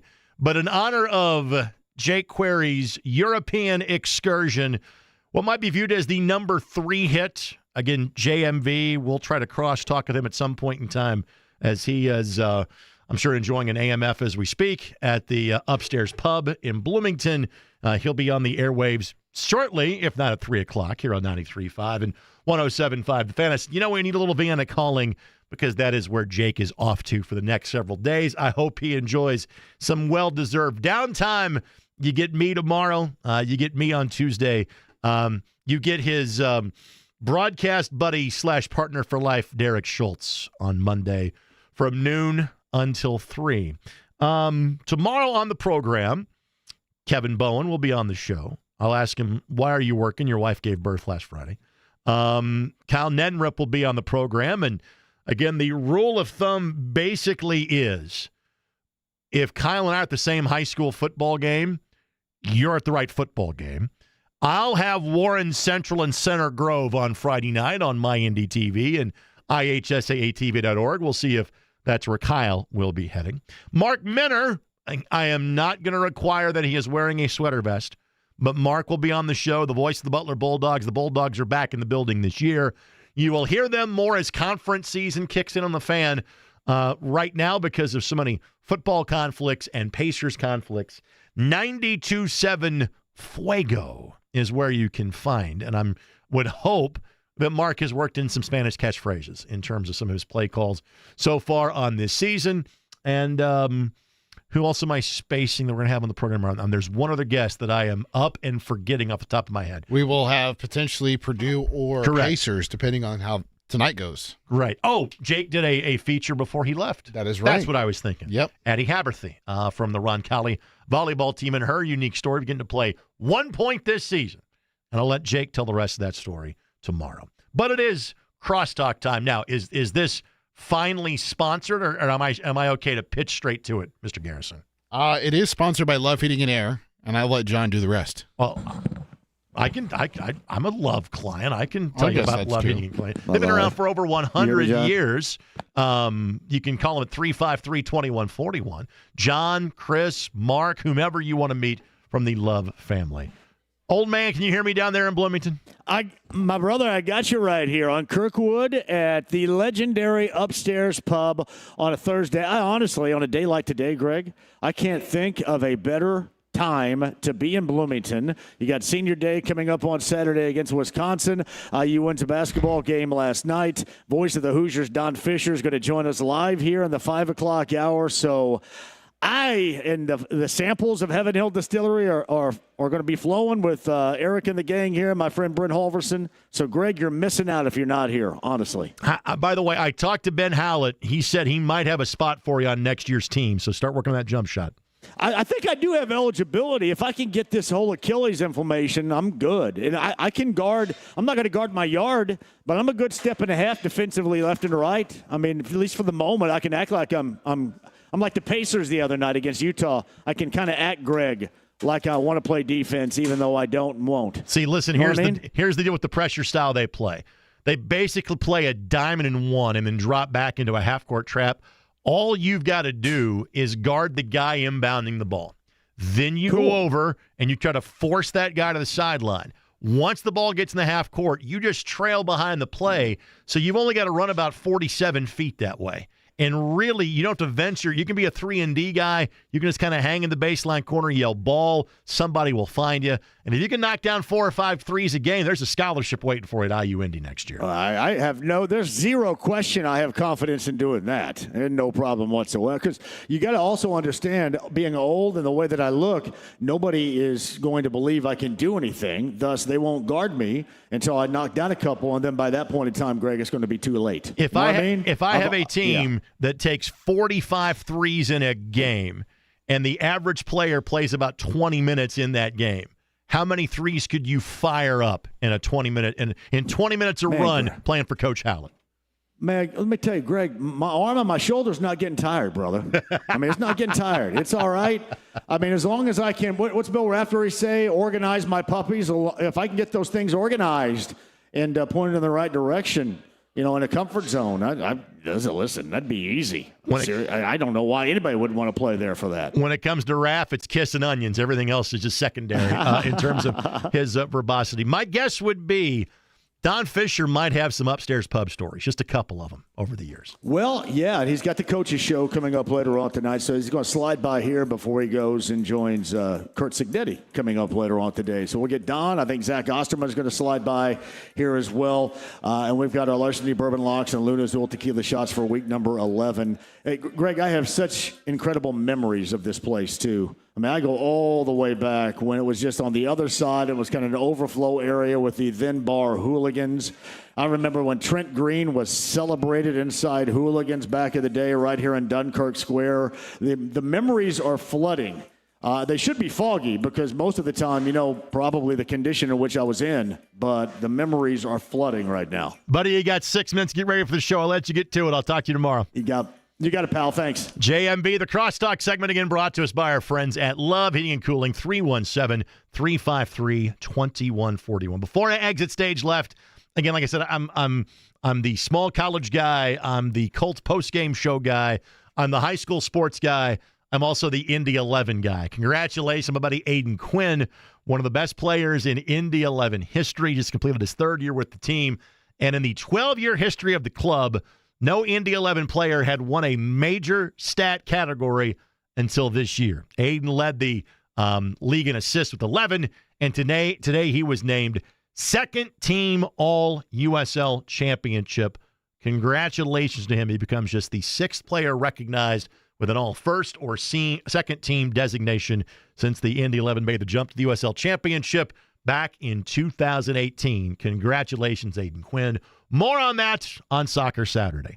I'll stop talking now because JMB is coming up next. We'll do it again tomorrow. 93.5